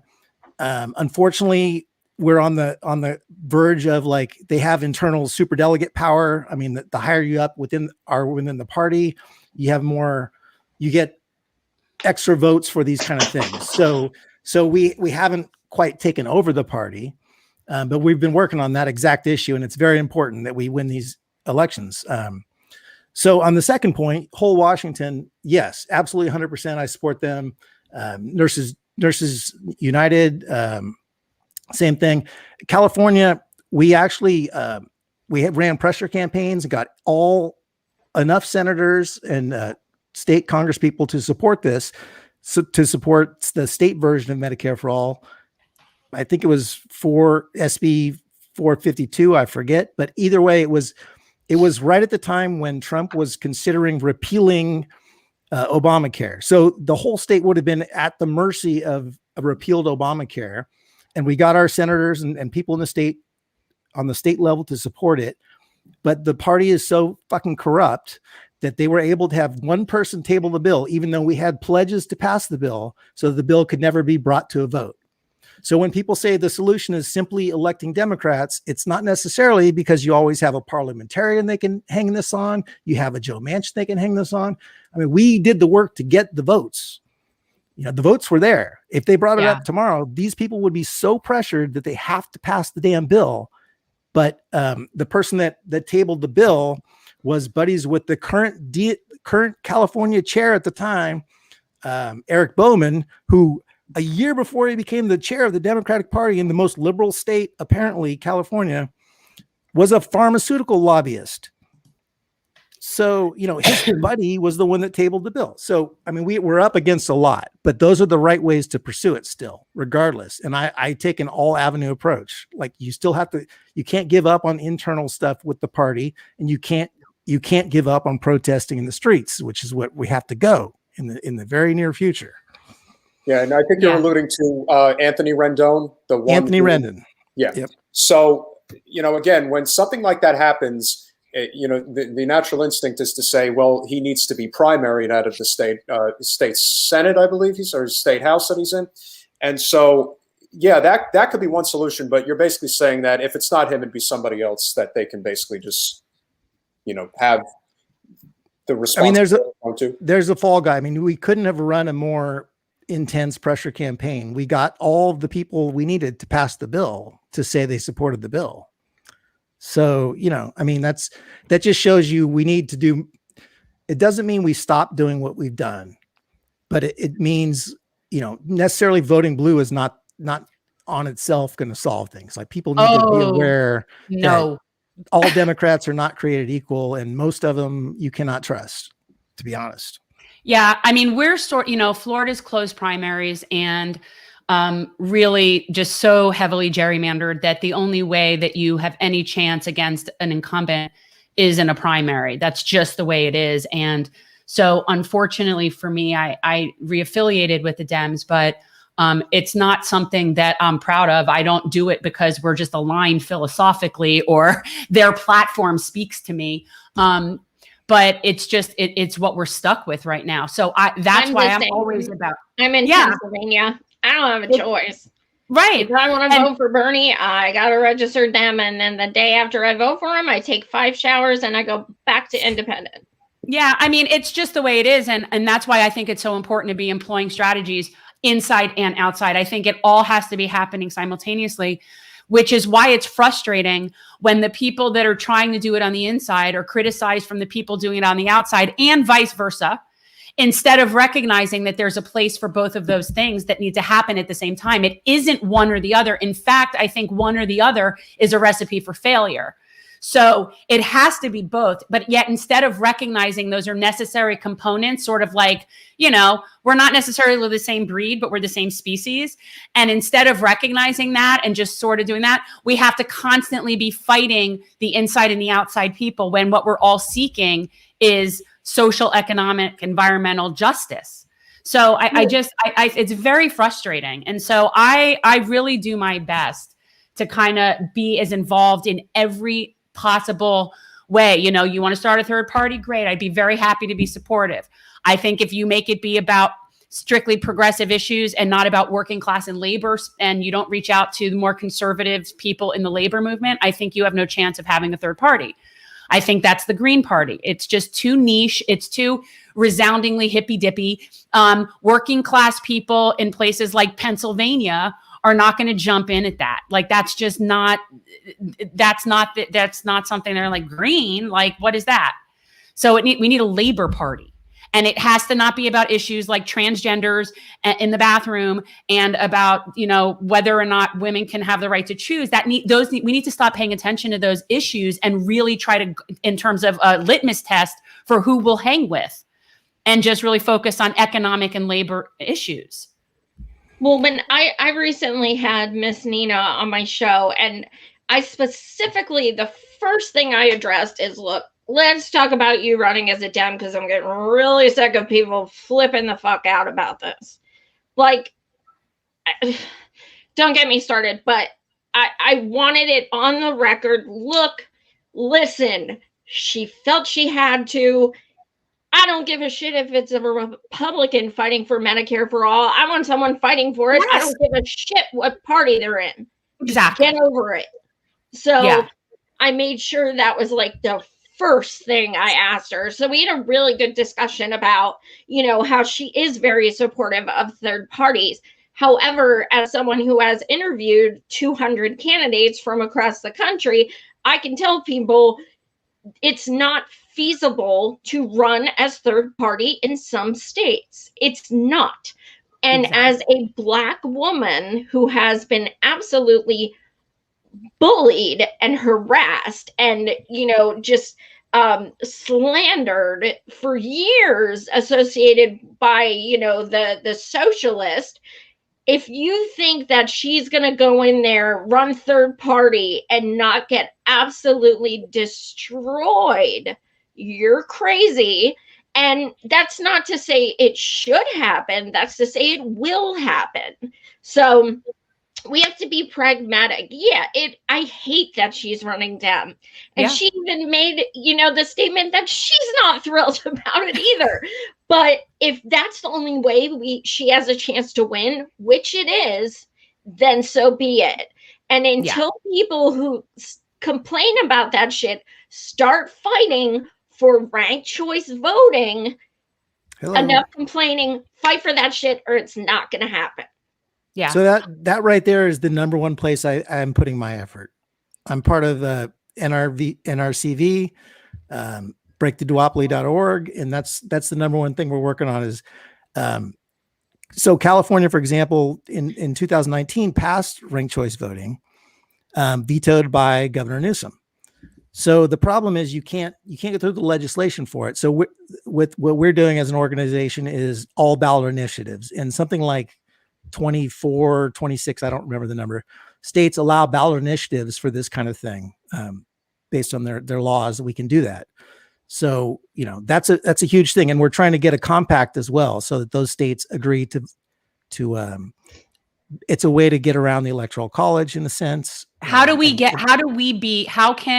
we, our organization down here, be a hub for that for Florida? Because Peter and I have been talking for a long time about taking up the initiative of ranked choice voting and making that be because I think it's something that's doable. So it's like a tangible, doable thing that appeals across the political spectrum. And I think that's something that I don't feel remotely defeatist about, which a lot of things, especially in Florida, we're pretty defeatist, but I do think that that's something that's very possible. So is there a way for us to sort of be a hub for that? Well, the group that I'm in, we just 2 weeks ago launched the volunteer portal, engage.nrcv.org. But there are lots of, I can't go down the list state by state on where your state is at as far as ranked choice voting. But there are different voting systems. There's ranked choice voting, there's star, there's score, there's approval voting. Right. And what I would encourage is whatever has the most popularity now, they're all better than first past the post, which is the system we have. You get 51%, you're the winner. They all allow for more expressive ballots, which means, hey, if you like Jill Stein, you can vote for her. If she doesn't get half the votes, your vote goes to Joe Biden. You know, so there's no risk factor involved, which helps a lot of these. There's the only risk for the establishment parties that hate it, and so they fight against it tooth and nail. But for the regular folk on both sides of the spectrum are very, very supportive of this idea. I do think people confuse ranked choice voting with jungle primary. Yes. And California has, something you guys can do as well. And I have interviewed candidates from Maine. They have ranked choice voting. So you can also reach out to reps in Maine. I know there's socialist. We had her on. Did you talk to Lisa? I did. She's fantastic. Yeah. So yeah, I mean, there's, people who know what it's like, people who can vouch and say, this is what you can anticipate. This is what could be better. This is how we got it. Things like that. Yeah. All right. We're going to have to really look into that, but I have not seen anyone pushing for that in the past 2 political seasons here. Have you, Peter? I haven't seen any. I mean, the only ballot petitions that I've seen, like recently, were banning assault weapons and what was that other one that they were just doing? We gave up on the weed. Well, we actually almost did pass jungle primaries here in Florida, and we're against. I didn't like that though. No, and Florida is very interesting. If it gets on the ballot, most people vote yes. Now, of course, in Florida, that's not just Florida. That's everywhere. People vote yes to ballot measures. I don't know if the ballot measures are the same in every state, but in our state, it's 60%, almost supermajority that you need in order to get it passed. But we did get the $15 minimum wage fairly fairly easily. I think it was that like one $15 minimum wage got more votes than Trump did. Oh yeah, $15 minimum wage got the most votes of anything in our state. But I think that just speaks to the fact that people are just tired of this. They're just tired of it. And they know that the system does not work for them anymore. It hasn't for a long time, but now it's glaringly obvious that it doesn't. And we all wish Bernie would have fought harder. And there's a lot of things we can reminisce about. But the reality is they made it crystal clear that they were willing to sink the entire country to make sure he did not become president. And so if that is the case, then we have to continue to figure out how we band together to make it so that the next time we have an opportunity, which I kind of think is going to be a stretch in 2024, but if we're in this for the long haul, we have to figure out now how we're going to be prepared for 2028, because that will be our opportunity to finally get this done. Because again, let's face it, over the 2 runs that Bernie had for president, we didn't really have an infrastructure in place that was working for us, kind of like a state party that they have in Nevada. But if we had that in a lot of different states around the country over the next few years, when a non-corporate candidate attempts to buck the trend going forward, there will be a infrastructure in place where they don't have to worry about the same level of cheating, if you will, that's been going on. I mean, just you're going with the Nevada approach, like, and what Pat was talking about, like, once you infiltrate enough of the parties, then that gives an opportunity for a candidate that isn't a establishment candidate to not be completely screwed. And I do think that's basically what we're settling for, is not completely screwed. Yeah, and I do think that ranked choice voting is a great idea, and it's definitely one that we do need to push, because it's really not that complicated, and there's been a lot of videos that have been put out there to explain it. And a great example of that was in Maine, because while the Green Party at the national level only got, I think, less than 1% of the vote in the general election, Lisa Savage got over 5% of the vote in Maine. Now, that may not seem like a lot, but because of ranked choice voting, she was able to get that chunk of the vote. When the Maine Senate race, the money that was spent in that race was unbelievable between Susan Collins and Sarah Gideon. I mean, we're talking $60, $70 million in a state like Maine for each of them, not for total, but for each candidate. You know, it's very difficult to compete with that. But the more you build that infrastructure, ranked choice voting in a lot of ways can supersede all of that, you know, ridiculous money. And as Jen likes to say, you know, if Jen were to theoretically run against Wasserman Schultz again, you don't need to have the same amount of money. You just need to have enough money to compete. You have to have enough money to get essentially the same things that your opponent has, because once you get past a certain point, all you're doing is just replaying the same ads on TV and through the mail over and over again. It's not going to change anything. So getting to the point where we have a better infrastructure in place, I think, is what is going to be able to let us get past the Joyanne Greeds of the world and the what's Soledad's one again? Soledad O'Lion. Soledad O'Lion and all of these, and frankly, all of these paid hacks that are on. So amusing. Media. Yeah, all of these paid hacks that are on corporate media that look at your cross-side when you say, well, you know, maybe this doesn't have to be this way. And you really captured Nina perfectly as basically being us looking at these people like, am I the only one in this room who realizes that this is a joke? So, you know, you guys, like I said, did a really great job of capturing the essence of what this whole movement has been about for the past 5 years. And if you haven't read it yet, I highly recommend it, because I read it in like 2 days, because I couldn't. It was an easy read because it was very free flowing and really captured the essence of the whole movement. And yeah, it is sad to reminisce in a lot of ways, but I also think we've learned a lot. I think we can all agree that we've learned a lot about the tricks of the trade and the tactics that the establishment will employ to get their way. And a lot of us were extremely naive back in 2015, 2016. And when the things started happening, we all probably said to a man, yeah, this is really weird and it doesn't feel right. And then eventually our, you know, concerns and thoughts were proven correct. And then it even still, it gets worse. But I do believe that we are becoming a much more hardened movement, but we have to figure out a way to stick together. And that's the key. That to me is the key. And I think the more we do that, I do believe that the future does belong to us. I really do believe that. Where are we? I think I made a really good point. Yeah, was that it? So, agreed. I didn't want to. So let's just wrap. You've been on here for a while, and I want to take more of your time, but just wrap up. Tell everybody where they can get YASS Queen Chronicles. I'm going to do my best to make it be up here? savageandpat.com. Oh, so that I can do. Short That joy, I can do. Savageandpat.com. We went, my first book I wrote and published on Amazon, but this time around, I had too much guilt to do it.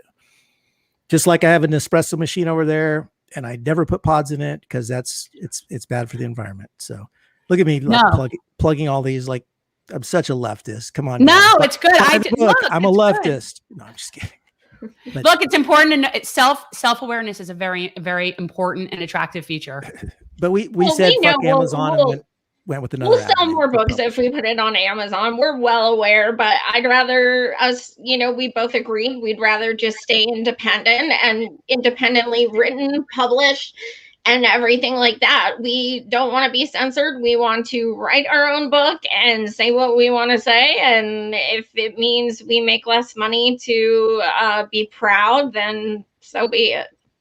Okay. Well, I might have to hit you up for some advice on something I'm writing about love and chaos in a political pandemic. And it's basically like an insider's guide to running an insurgent campaign against an establishment. So yeah, I started this like last year, and it's just sort of building. But so at some point I might have to get some info from you. Anytime. I think you guys have done an amazing job. And like I said, I keep, close eyes on, everything that's going on in the movement. And I think you guys are doing a great job. I know it's trial, the trials and tribulations that we go through all the time. It's not easy to deal with, but, just know that there's a lot of people out there who appreciate you and appreciate Definitely. What you're doing. It does feel lonely right now. It does. And it's not, campaign season, and we've been through so much over the past several years, but, if we stick together, we're going to be, like I said, much better prepared in the future. We will. And I do think, again, we don't want to put too much stock into one election, but I really do believe if we get Nina into Congress, that's going to be we're working on that now. So do you want to, you guys are more than welcome to stick around. We're about to do bootlicker, and because I worked very hard on this. Every week we do a bootlicker of the week. And I worked. You guys definitely know who the bootlicker of this week is. It could not have been anybody else, because this was just too clear as far as I'm concerned. So did you know, and oh, by the way, Pat, do you see what it says? This douche said the same thing in 2016. There you go. I'm telling you. Best word ever. It's Tom Cotton. So he said the same thing. Yeah. So apparently, and again, I don't see it, but I was informed that he tweeted that we have an under-incarceration problem. He did. I shared it. Yes.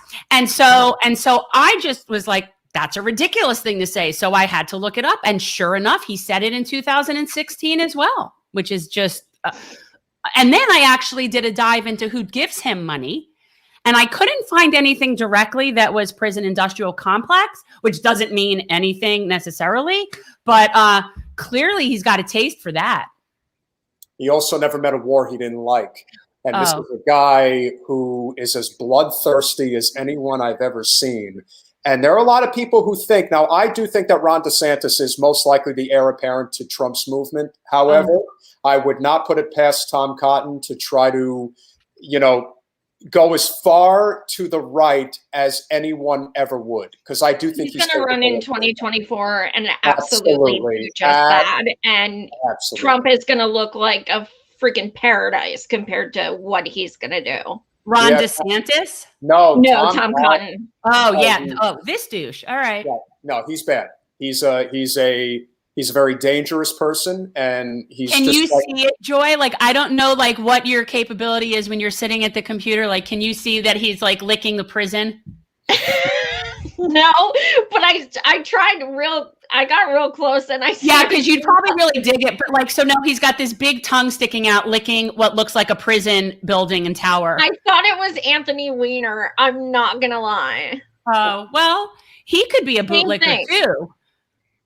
He could be, but that's the thing. I've made a little prison. And it's a damn shame, because for anybody who saw what Howard Dean saw today, it's going to be very difficult to knock him off the perch for next week. So every day there's just some idiot that sticks their neck out and just says something so unbelievably insane. We have an under-incarceration problem in this country. Well, and even if you think that, to say it is a whole different animal, especially given the climate of today. Honestly, and during the George Floyd trial, but they're saying it on purpose. I mean, it's calculated. Yeah. It's a calculated fan the base.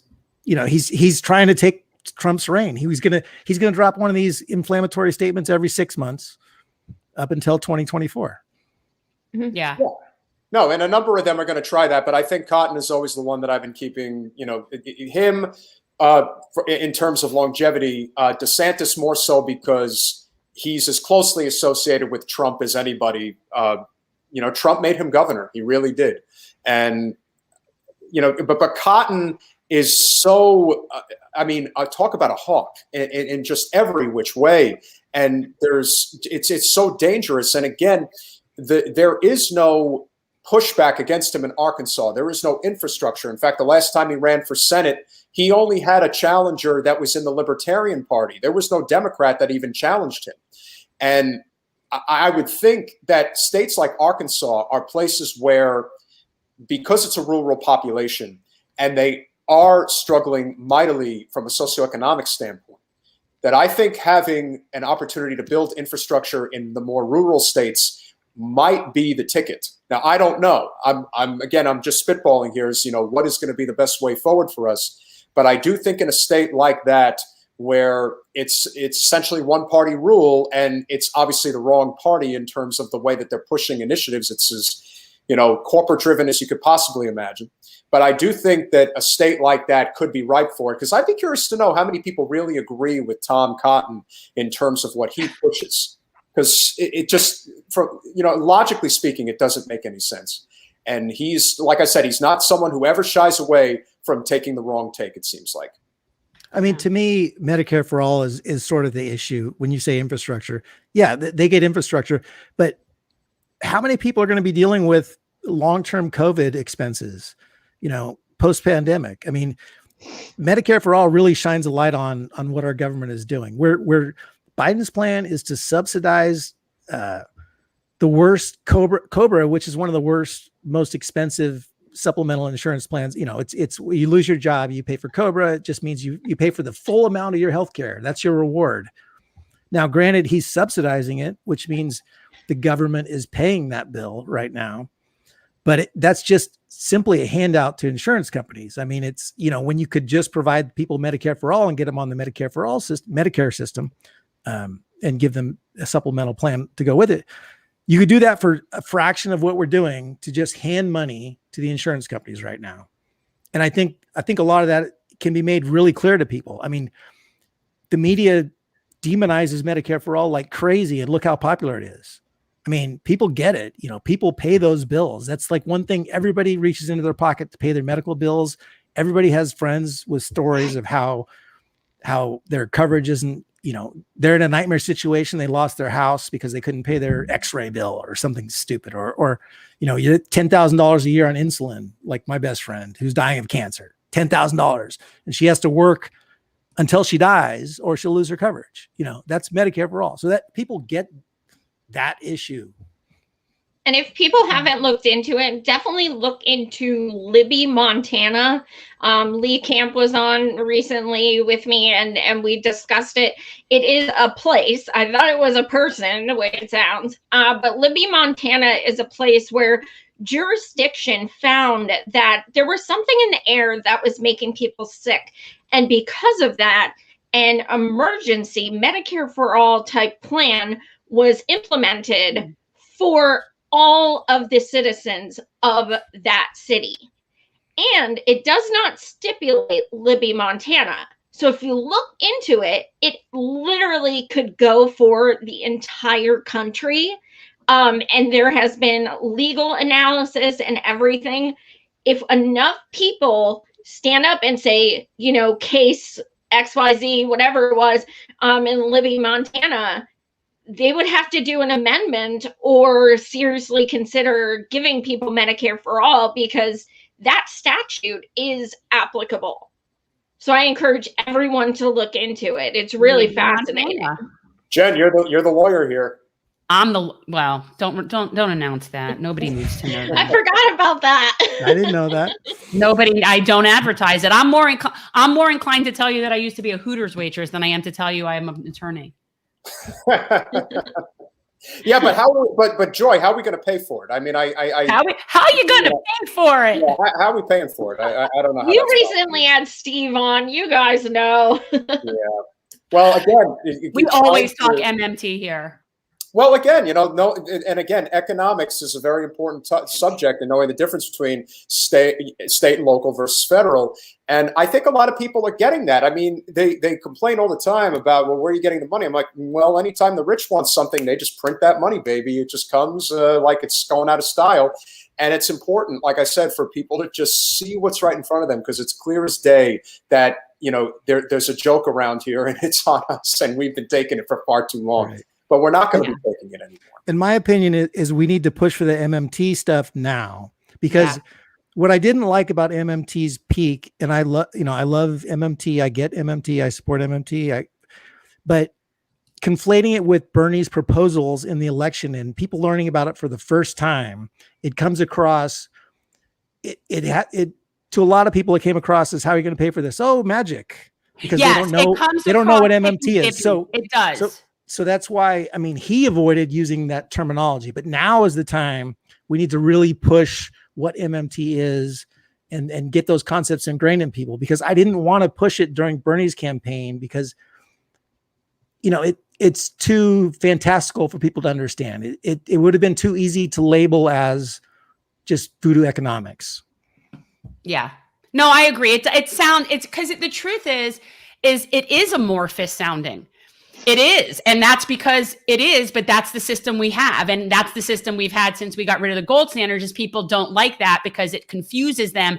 And so they have to think that the government works like their house, because that makes it easy for people to understand money in, money out, assets, debits, they have to think of it that way. It's linear. It's very linear. Before you guys came on the air, we talked about the fact that if New Zealand, which has 1% of the GDP of this country, can pay their citizens 3 times the minimum wage that we do, every economic argument they throw in our direction should be completely tossed out.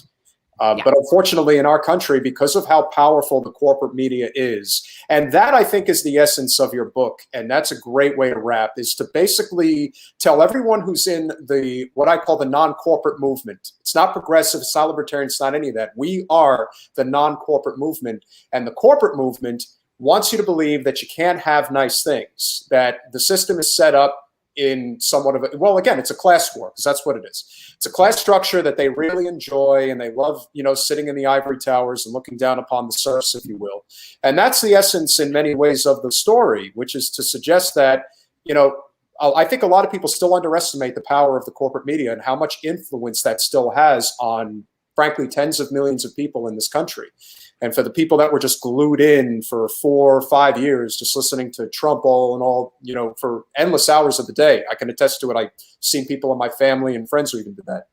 And when they tell you who to go vote for, they're going to listen. And it's on us to buck that trend. And it's not going to be an easy thing to do. But ultimately, your book really conveys that in a beautiful and effective way. And it's funny. And it's funny as hell. So we definitely recommend that you guys go out and get. Go to Savage and Pat and get it. Copy it. Really. Queen Chronicles. A very good book. And thank you guys so much for coming on. Thanks for having us. Yeah, bye, likewise. Guys. Great to meet you guys. And nice to meet you too. We'll definitely be in touch. Bye, Take guys. Care. Cheers. So that was fun. Joy is somebody who, like I said, I hold in very high regard. Yeah, well, you were pissing her off and making her anxious. So anyway, onward. John, I want to post something about Assange that I just got, like a thing that's coming up in action. Do we still have our script that is available for people to call the Department of Justice? Is that somewhere where I can tell people, go check out our script? I guess I could say in the comments section of the live, I don't know, because I want to put up, I have something I want to share that I just saw that I think we should consider this. Oh, the action for Assange? Yeah. Yeah, there you go. And what I was thinking is that I would put up our banner that tells people this is the Department of Justice comment line. And I think we should just regularly ask people. I'm going to be like Bob Barker, but instead of spaying and neutering pets, I'm going to be everybody call the Department of Justice and tell them you want them to drop the case against Julian Assange. We do have a script. I'm just not sure exactly how to guide people to said script. Let's see what John's saying. I'm going to see if I can get there. Okay. Yeah. So anyway, that's cool. Yeah. So anybody in the New York area, obviously check this out. If anybody has not yet made the call to the Department of Justice, even if it's just as basic, it's all over social media and it's also saved in Canva. Is that what we're talking about? Okay. So we do have an Assange script out there that you could say on the phone, but quite honestly, all you need to do is say that you're a citizen of this country or you're a person who lives in this country and you want us to drop the case against Julian Assange. That's it. Merrick Garland works for us. So he is the attorney. He's supposed to work on behalf of us and prosecute what we want prosecuted as wrongdoings. So call the Department of Justice. The line's scrolling at the bottom of the screen. Yes, no, we're definitely going to put it on the new website. Absolutely. That is something that we will have. We have a section that's change makers and it'll be profiles of people or, we can see where it goes, but definitely. No, I'm pretty sure I'll be able to get to that. So, I'll get there and there you go. Did you know that was happening? No, didn't know. Now I know. Well, now you know where it is. Not that far from where I am. So that's there. You go. So anybody who has not call the Department of Justice. And yes, on our new website, all of this will be available. So that's that. Anything else? You got to keep the pressure on, and that's the bottom line. I think honestly, this should be like my new outro, like Bob Barker. Oops, removed. Yeah, I do think that I do think after what it has been happening in terms of the crackdown on journalists for speaking their mind, this is a contentious issue. It's a big deal, and we can't. Again, you'd rather die on your feet than live on your knees. Yeah, no, I'm not letting it go. Like I'm not letting it go. And actually.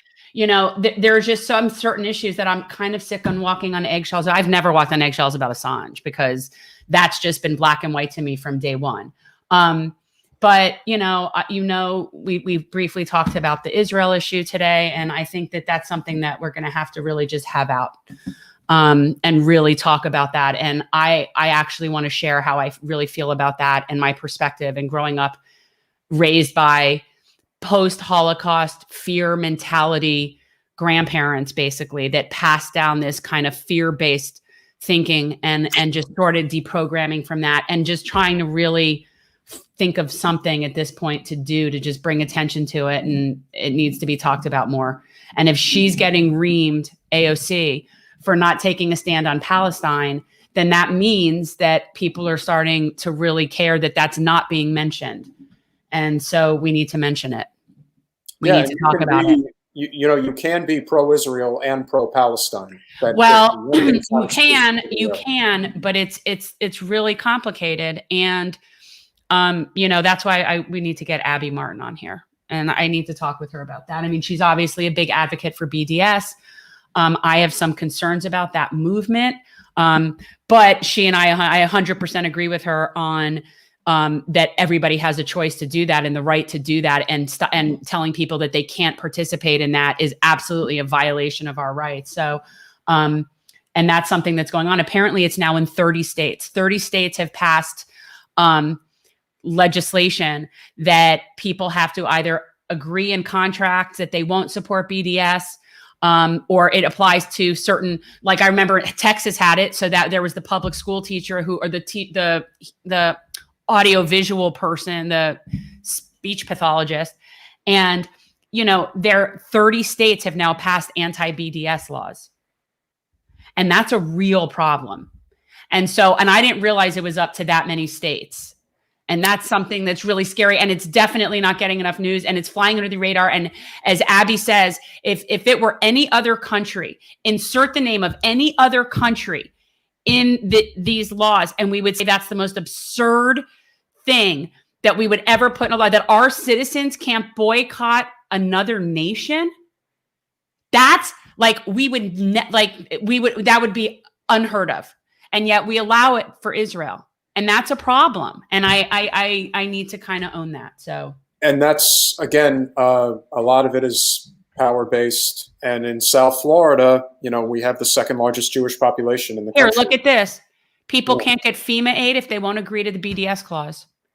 Okay. See, this is a real problem. This is where people need to understand that when it comes to the differences between Trump and Biden, they're on the margins. When it comes to the primary issues, Biden came out the other day and basically is alluding to the fact that he's going to finish the wall. I mean, at what point do you say, where are the real differences? Where is this clear-cut action that's being taken that says unequivocally this other side is better? There isn't. And yet the supporters of that would still say that there are. I don't understand. So, how I had that thought that we should take the money from the police that we think that they're not worthy of as much as they get and give it to the firefighters. What if we take the money from the wall and build nice housing for the incoming immigrants? Well, I think it makes sense to me. So we take the money from the wall and we build housing so that people who are awaiting, to find out, if they can, get through whatever, can at least be staying in human conditions.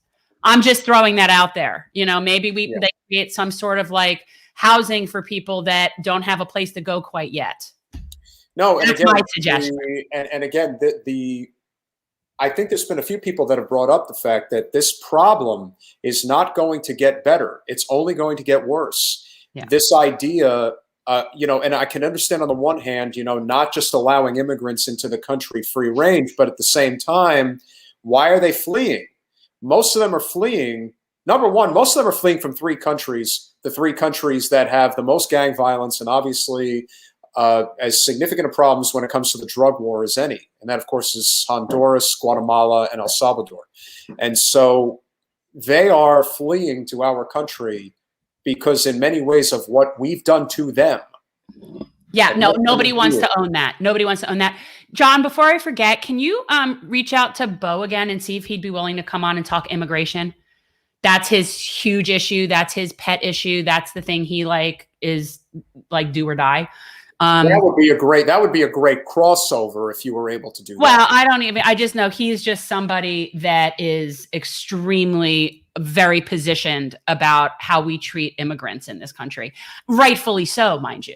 But he is very, very eloquent and knows it inside and out. And that's just a really pet issue for him.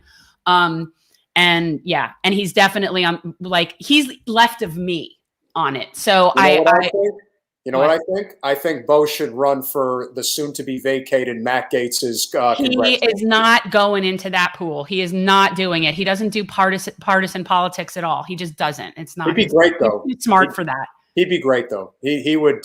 He'd definitely make it interesting. That's for sure. You're right, John. I can reach out. I'll reach out to him. Yeah, he would have one hell of a support network in that area. Not just around the country. He'd have a lot of support. But he's the kind of person that if we had ranked choice voting and we had third party options, he's the kind of person that could run as an independent and actually do well. But the way it's set up, and he won't engage with the nonsense. He just won't. He's not doing it.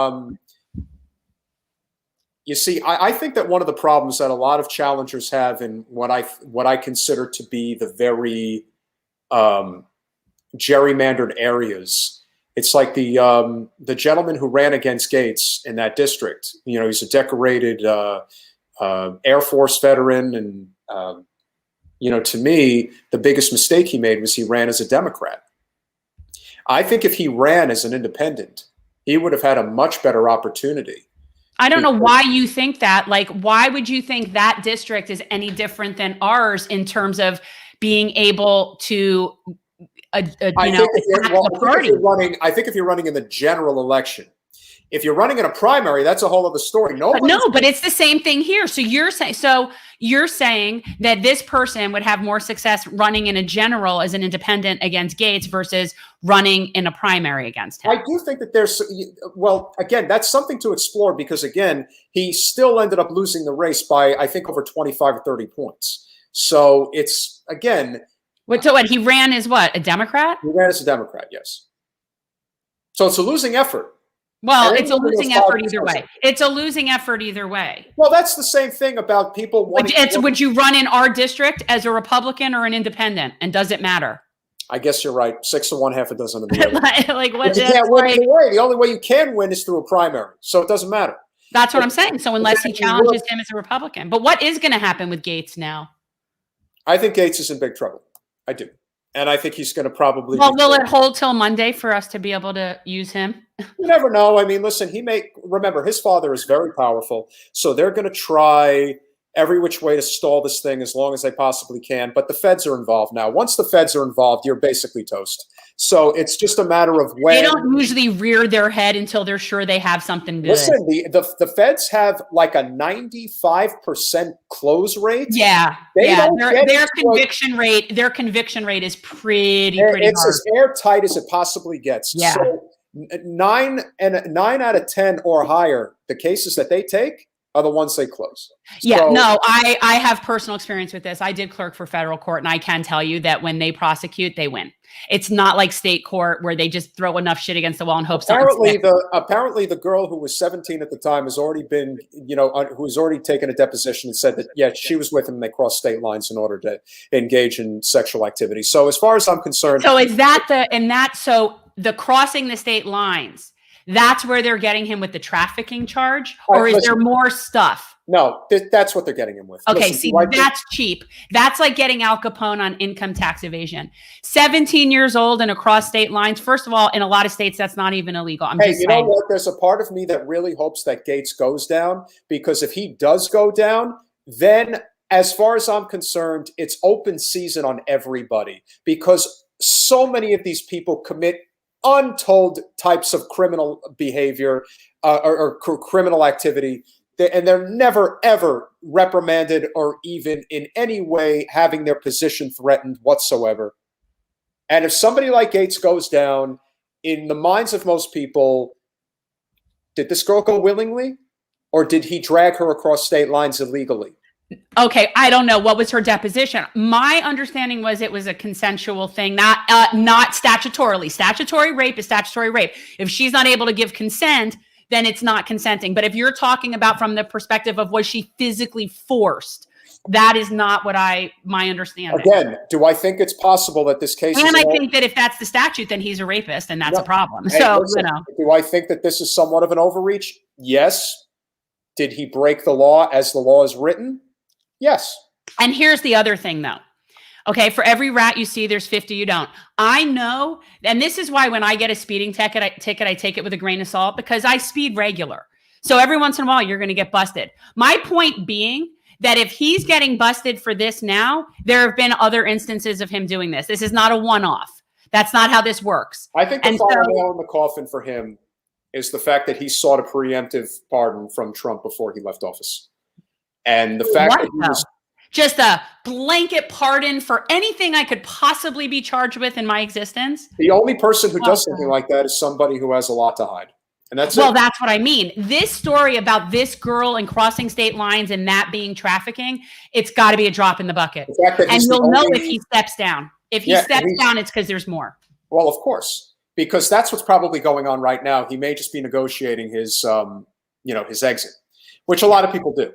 There may be some NDAs that are going to be signed and things like that, but the ultimate goal is to get him out.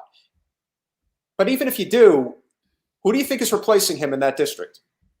Probably another douche pederast. Maybe. It's not going to change much. No. They still protect their own. So when I look on certain social media pages, like on Facebook, and everyone's like, "Oh, so who's the Democrat that's going to run in that district?" Okay, go ahead. Waste your money and waste your resources, because that's what you're doing. But we can't talk like that. It's not nice. Oh, we should announce to people in case they didn't realize that Alcee Hastings died. You know, Alcee was the only person who was sitting in Congress in South Florida who actually did support outright Medicare for all. He supported John Conyers' bill for years. Yes, but now was that before or after he was sick? Because for the past 2 years, Debbie's been voting for him. I'm sure that the votes that he's had over the past couple of years are nowhere near as progressive as the ones he had prior to Debbie voting on his behalf. Exactly. I'd be willing to bet that. And so for as long as she's been voting for him, which has been, my understanding was last session and this session. I don't know how does somebody get away with doing that, though? Well, a lot of them have that. When they're not there, someone pushes their button for that. See, people don't understand how this works. It's just you push a button. So somebody at your desk can push a button. You can, like, this is not, it's not a hard thing to do. I would actually guess that it happens more than people realize. It probably does, but it also makes you wonder how long he was actually sick and, well, not sick, but how long he was incapacitated for. Yeah, she's been voting for him for at least this session. I'm pretty sure last session, if not long. Like, this is, it's like a known thing. So the point is he could be as progressive as all get out, but if he's not sitting there pushing the button and voting for himself, then it really doesn't matter what he thinks, does it? No, but then it also makes you wonder why he never stepped down. Because he wanted to designate his successor. And there is a whole group of people down here that actually believe that that's an acceptable form of governance, where the person in office, Frederica Wilson, has essentially said that to Christine, that, like, you know, that they set up who it is they want to replace them when they're ready to step down, or in Alcee's case, when they die. And it's extremely entitled and really kind of disturbing, but yet that's how it works. So I don't know, but apparently from what I heard, the inside was that, you know, he hadn't necessarily decided or agreed on who that successor was, or the person he thought it was is not who he ended up wanting it to be. One can only hope that, and again, it'll be a special election. Yeah. So it's not going to be a very long campaign season. No, I don't know what the rule is. It probably has to be within or without a certain amount of days. I know in Nina's case, it was like a 90-day thing that they had but I don't know what the counting day is that I don't know. Well, listen, Sheila McCormick, who has run against Alcee twice, has definitely put in the work, to say the least. And I will support Sheila. I will support Sheila. She is definitely correct on policy. She's with the only one with the guts to run against him while he was still sitting there. Now everybody and their mother is going to come out of the woodwork for that seat. And you know what I have come to realize? If you're running for an open seat, it's sort of like, that's a holiday. That's a holiday. So you almost like don't get real street cred unless you run against somebody who's sitting there. Like running for an open seat, it's kind of like, woohoo. And that's what all these people down here, especially, I don't know if it's like that in other places, but to me, in our South Florida bubble, everybody is a coward that sits, but few people, and sits and wait for an open seat.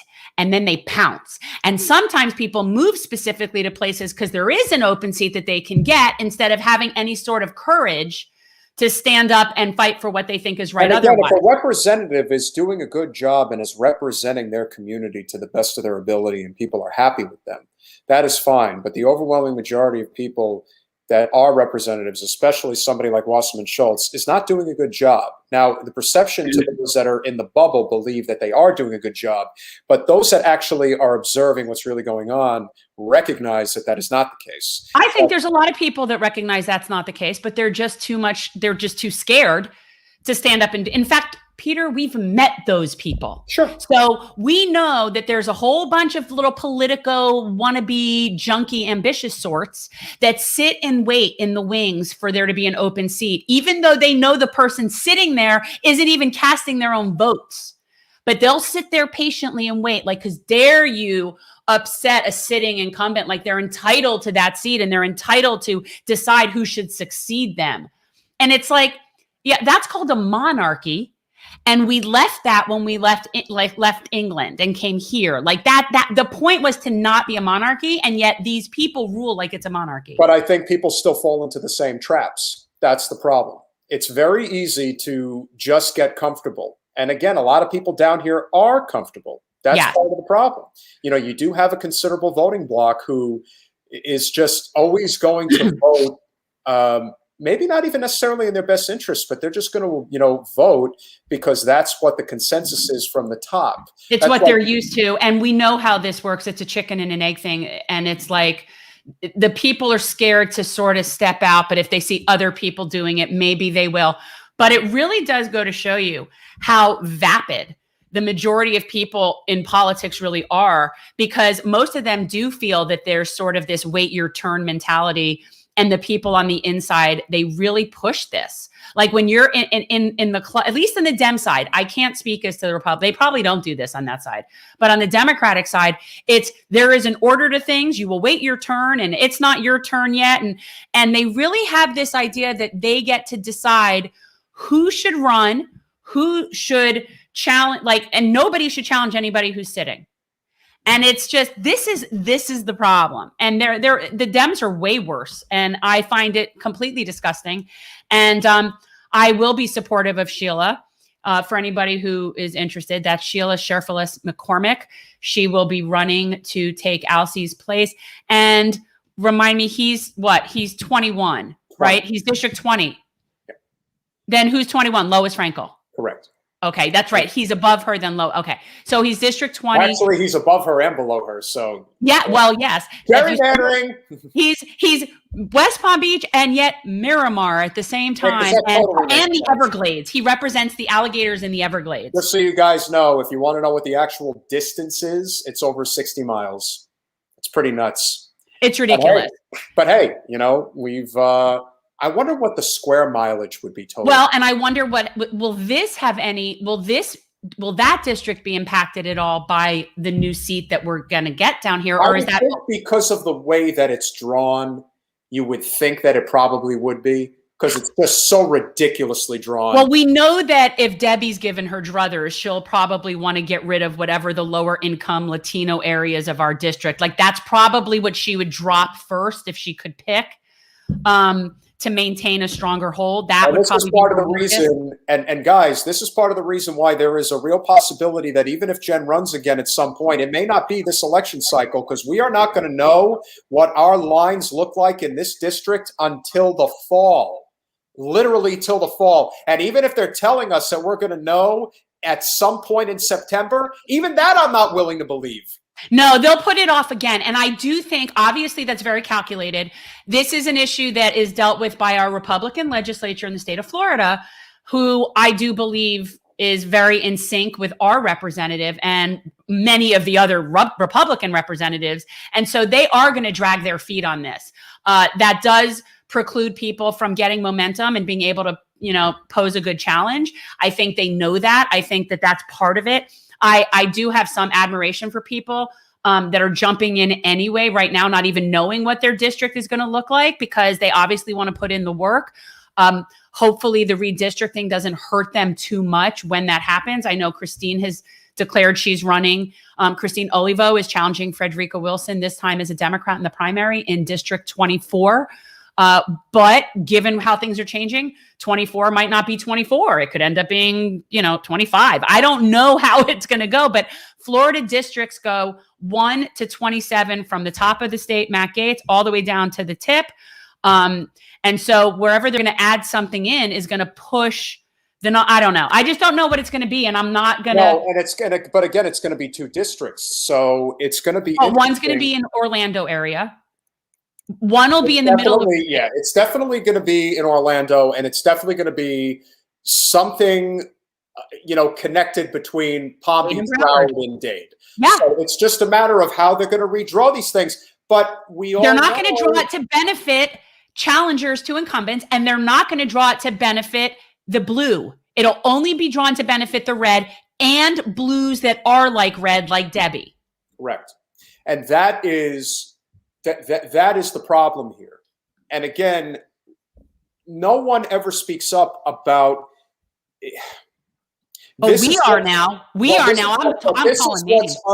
This is what's under the surface. This is the infrastructure that we talk about that is put in place to protect people like Wasserman Schultz. Yeah. To protect people like Mario Diaz-Balart.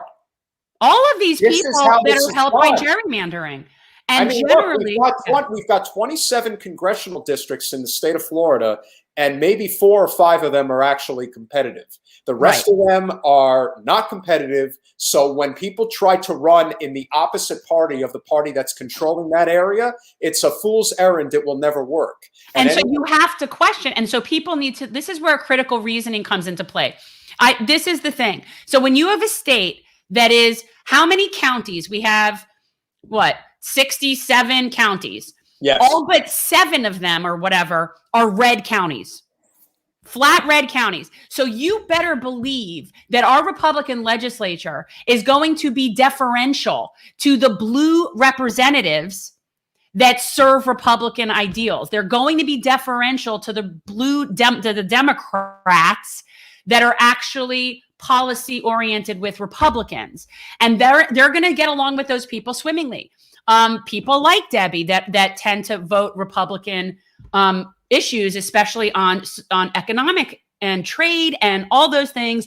That is who they're going to support. So any Democrat that tends to be more left, they're going to hurt them with gerrymandering and not help them. That's just how this is going to work.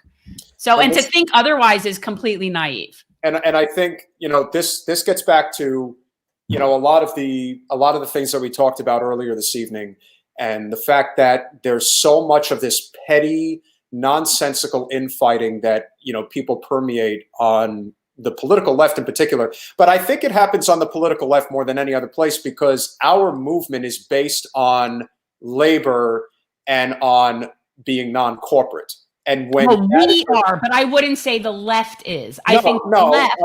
Well, you want to call it the progressive left or whatever. No, I don't even know who's who anymore. But I'm talking about the over woke left, who are so pigeonholed into what is this sort of like social progressivism that they cannot see past that enough to recognize that the socioeconomic issue is a greater issue and more likely to bring people together and achieve the issues that we need to achieve, even if they don't agree with us on the things that hurt our feelings. And that is a huge problem. So I'm going to refer to that as the overwoke left, the OL. The overwoke left are people that cannot get out of their own way. They're purists to the extent that will get nothing, and they're just as content doing that to get nothing than they are to potentially discuss things with someone who is anti-choice or doesn't necessarily support gay marriage, even though we completely vehemently disagree with that. If that person will sign on to Medicare for all, then I'm going to work with them on Medicare for all. I don't have to agree with them on other things. And the left cannot stomach this line of thinking, the overwoke left. And that is the problem. And this is where I get along with people like Tim Pool. And I like what he has to say because you know what? We agree on a lot of things. So I'm so tired of the nitpicking and the overwokeness. And by the way, and this is just between you and me, this does not in any way, shape, or form have anything to do with what Jeff was doing or does, or that's personal. That's not progress. That's personal. When you nag at people and criticize them and call them names and bully them, that's not progress. That's bullying. And I don't care whether you're overwoke left or a true progressive. If you start attacking people personally, you're part of the problem. Move out of the way, son. You're part of the problem. You're pot stirring, not muckraking. I have I can't get into this with these people. And you're defending it. I'm not defending wasn't helping it. You came off that way. And then you were drawing an analogy between what he was doing and us getting ghosted by Jimmy Dore. Well, what I was trying to point out is that a lot of this pettiness and stuff that goes on, it's not productive and it's not going to get us anywhere. Yes. And I do apologize to Joy because, she has been nothing but great to you and has gone above and beyond what most people ever would have done. And look, like I said, it sucks that there are people in our own backyard that are involved in this stuff and it doesn't get us anywhere, and it's never going to get us anywhere. John, I 100% agree that the trans issue is massive.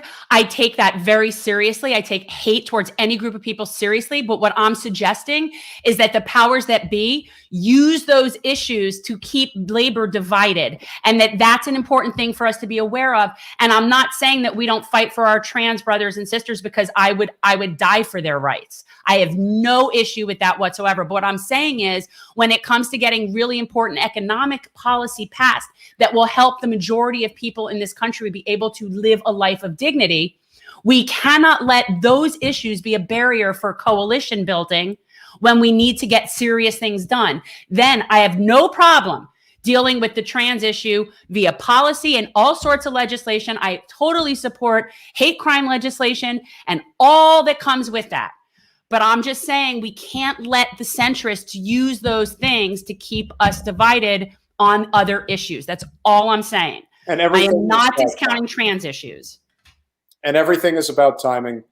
People will always find a way to keep the conversation going in the other direction by suggesting that, we don't care enough about the most vulnerable people in our society. I do immensely. But that is, we can't wait for everybody to be on the same page with that in order to move forward on the things that we already agree on. That's all I'm postulating. So when building a coalition, we can't let those things be impediments. We have to deal with those separately. And they are important issues. I am not discounting the importance of issues. I am not discounting the importance of supporting gay marriage. To me, I've been talking about that since 1996. So I'm not letting up on these things anytime soon. But I just think that the overwoke left is hurting our ability to coalesce with people that do agree with us on economic issues. That's what I'm saying. Yeah. And that's it. And nothing more, nothing less. I take trans hate extremely seriously.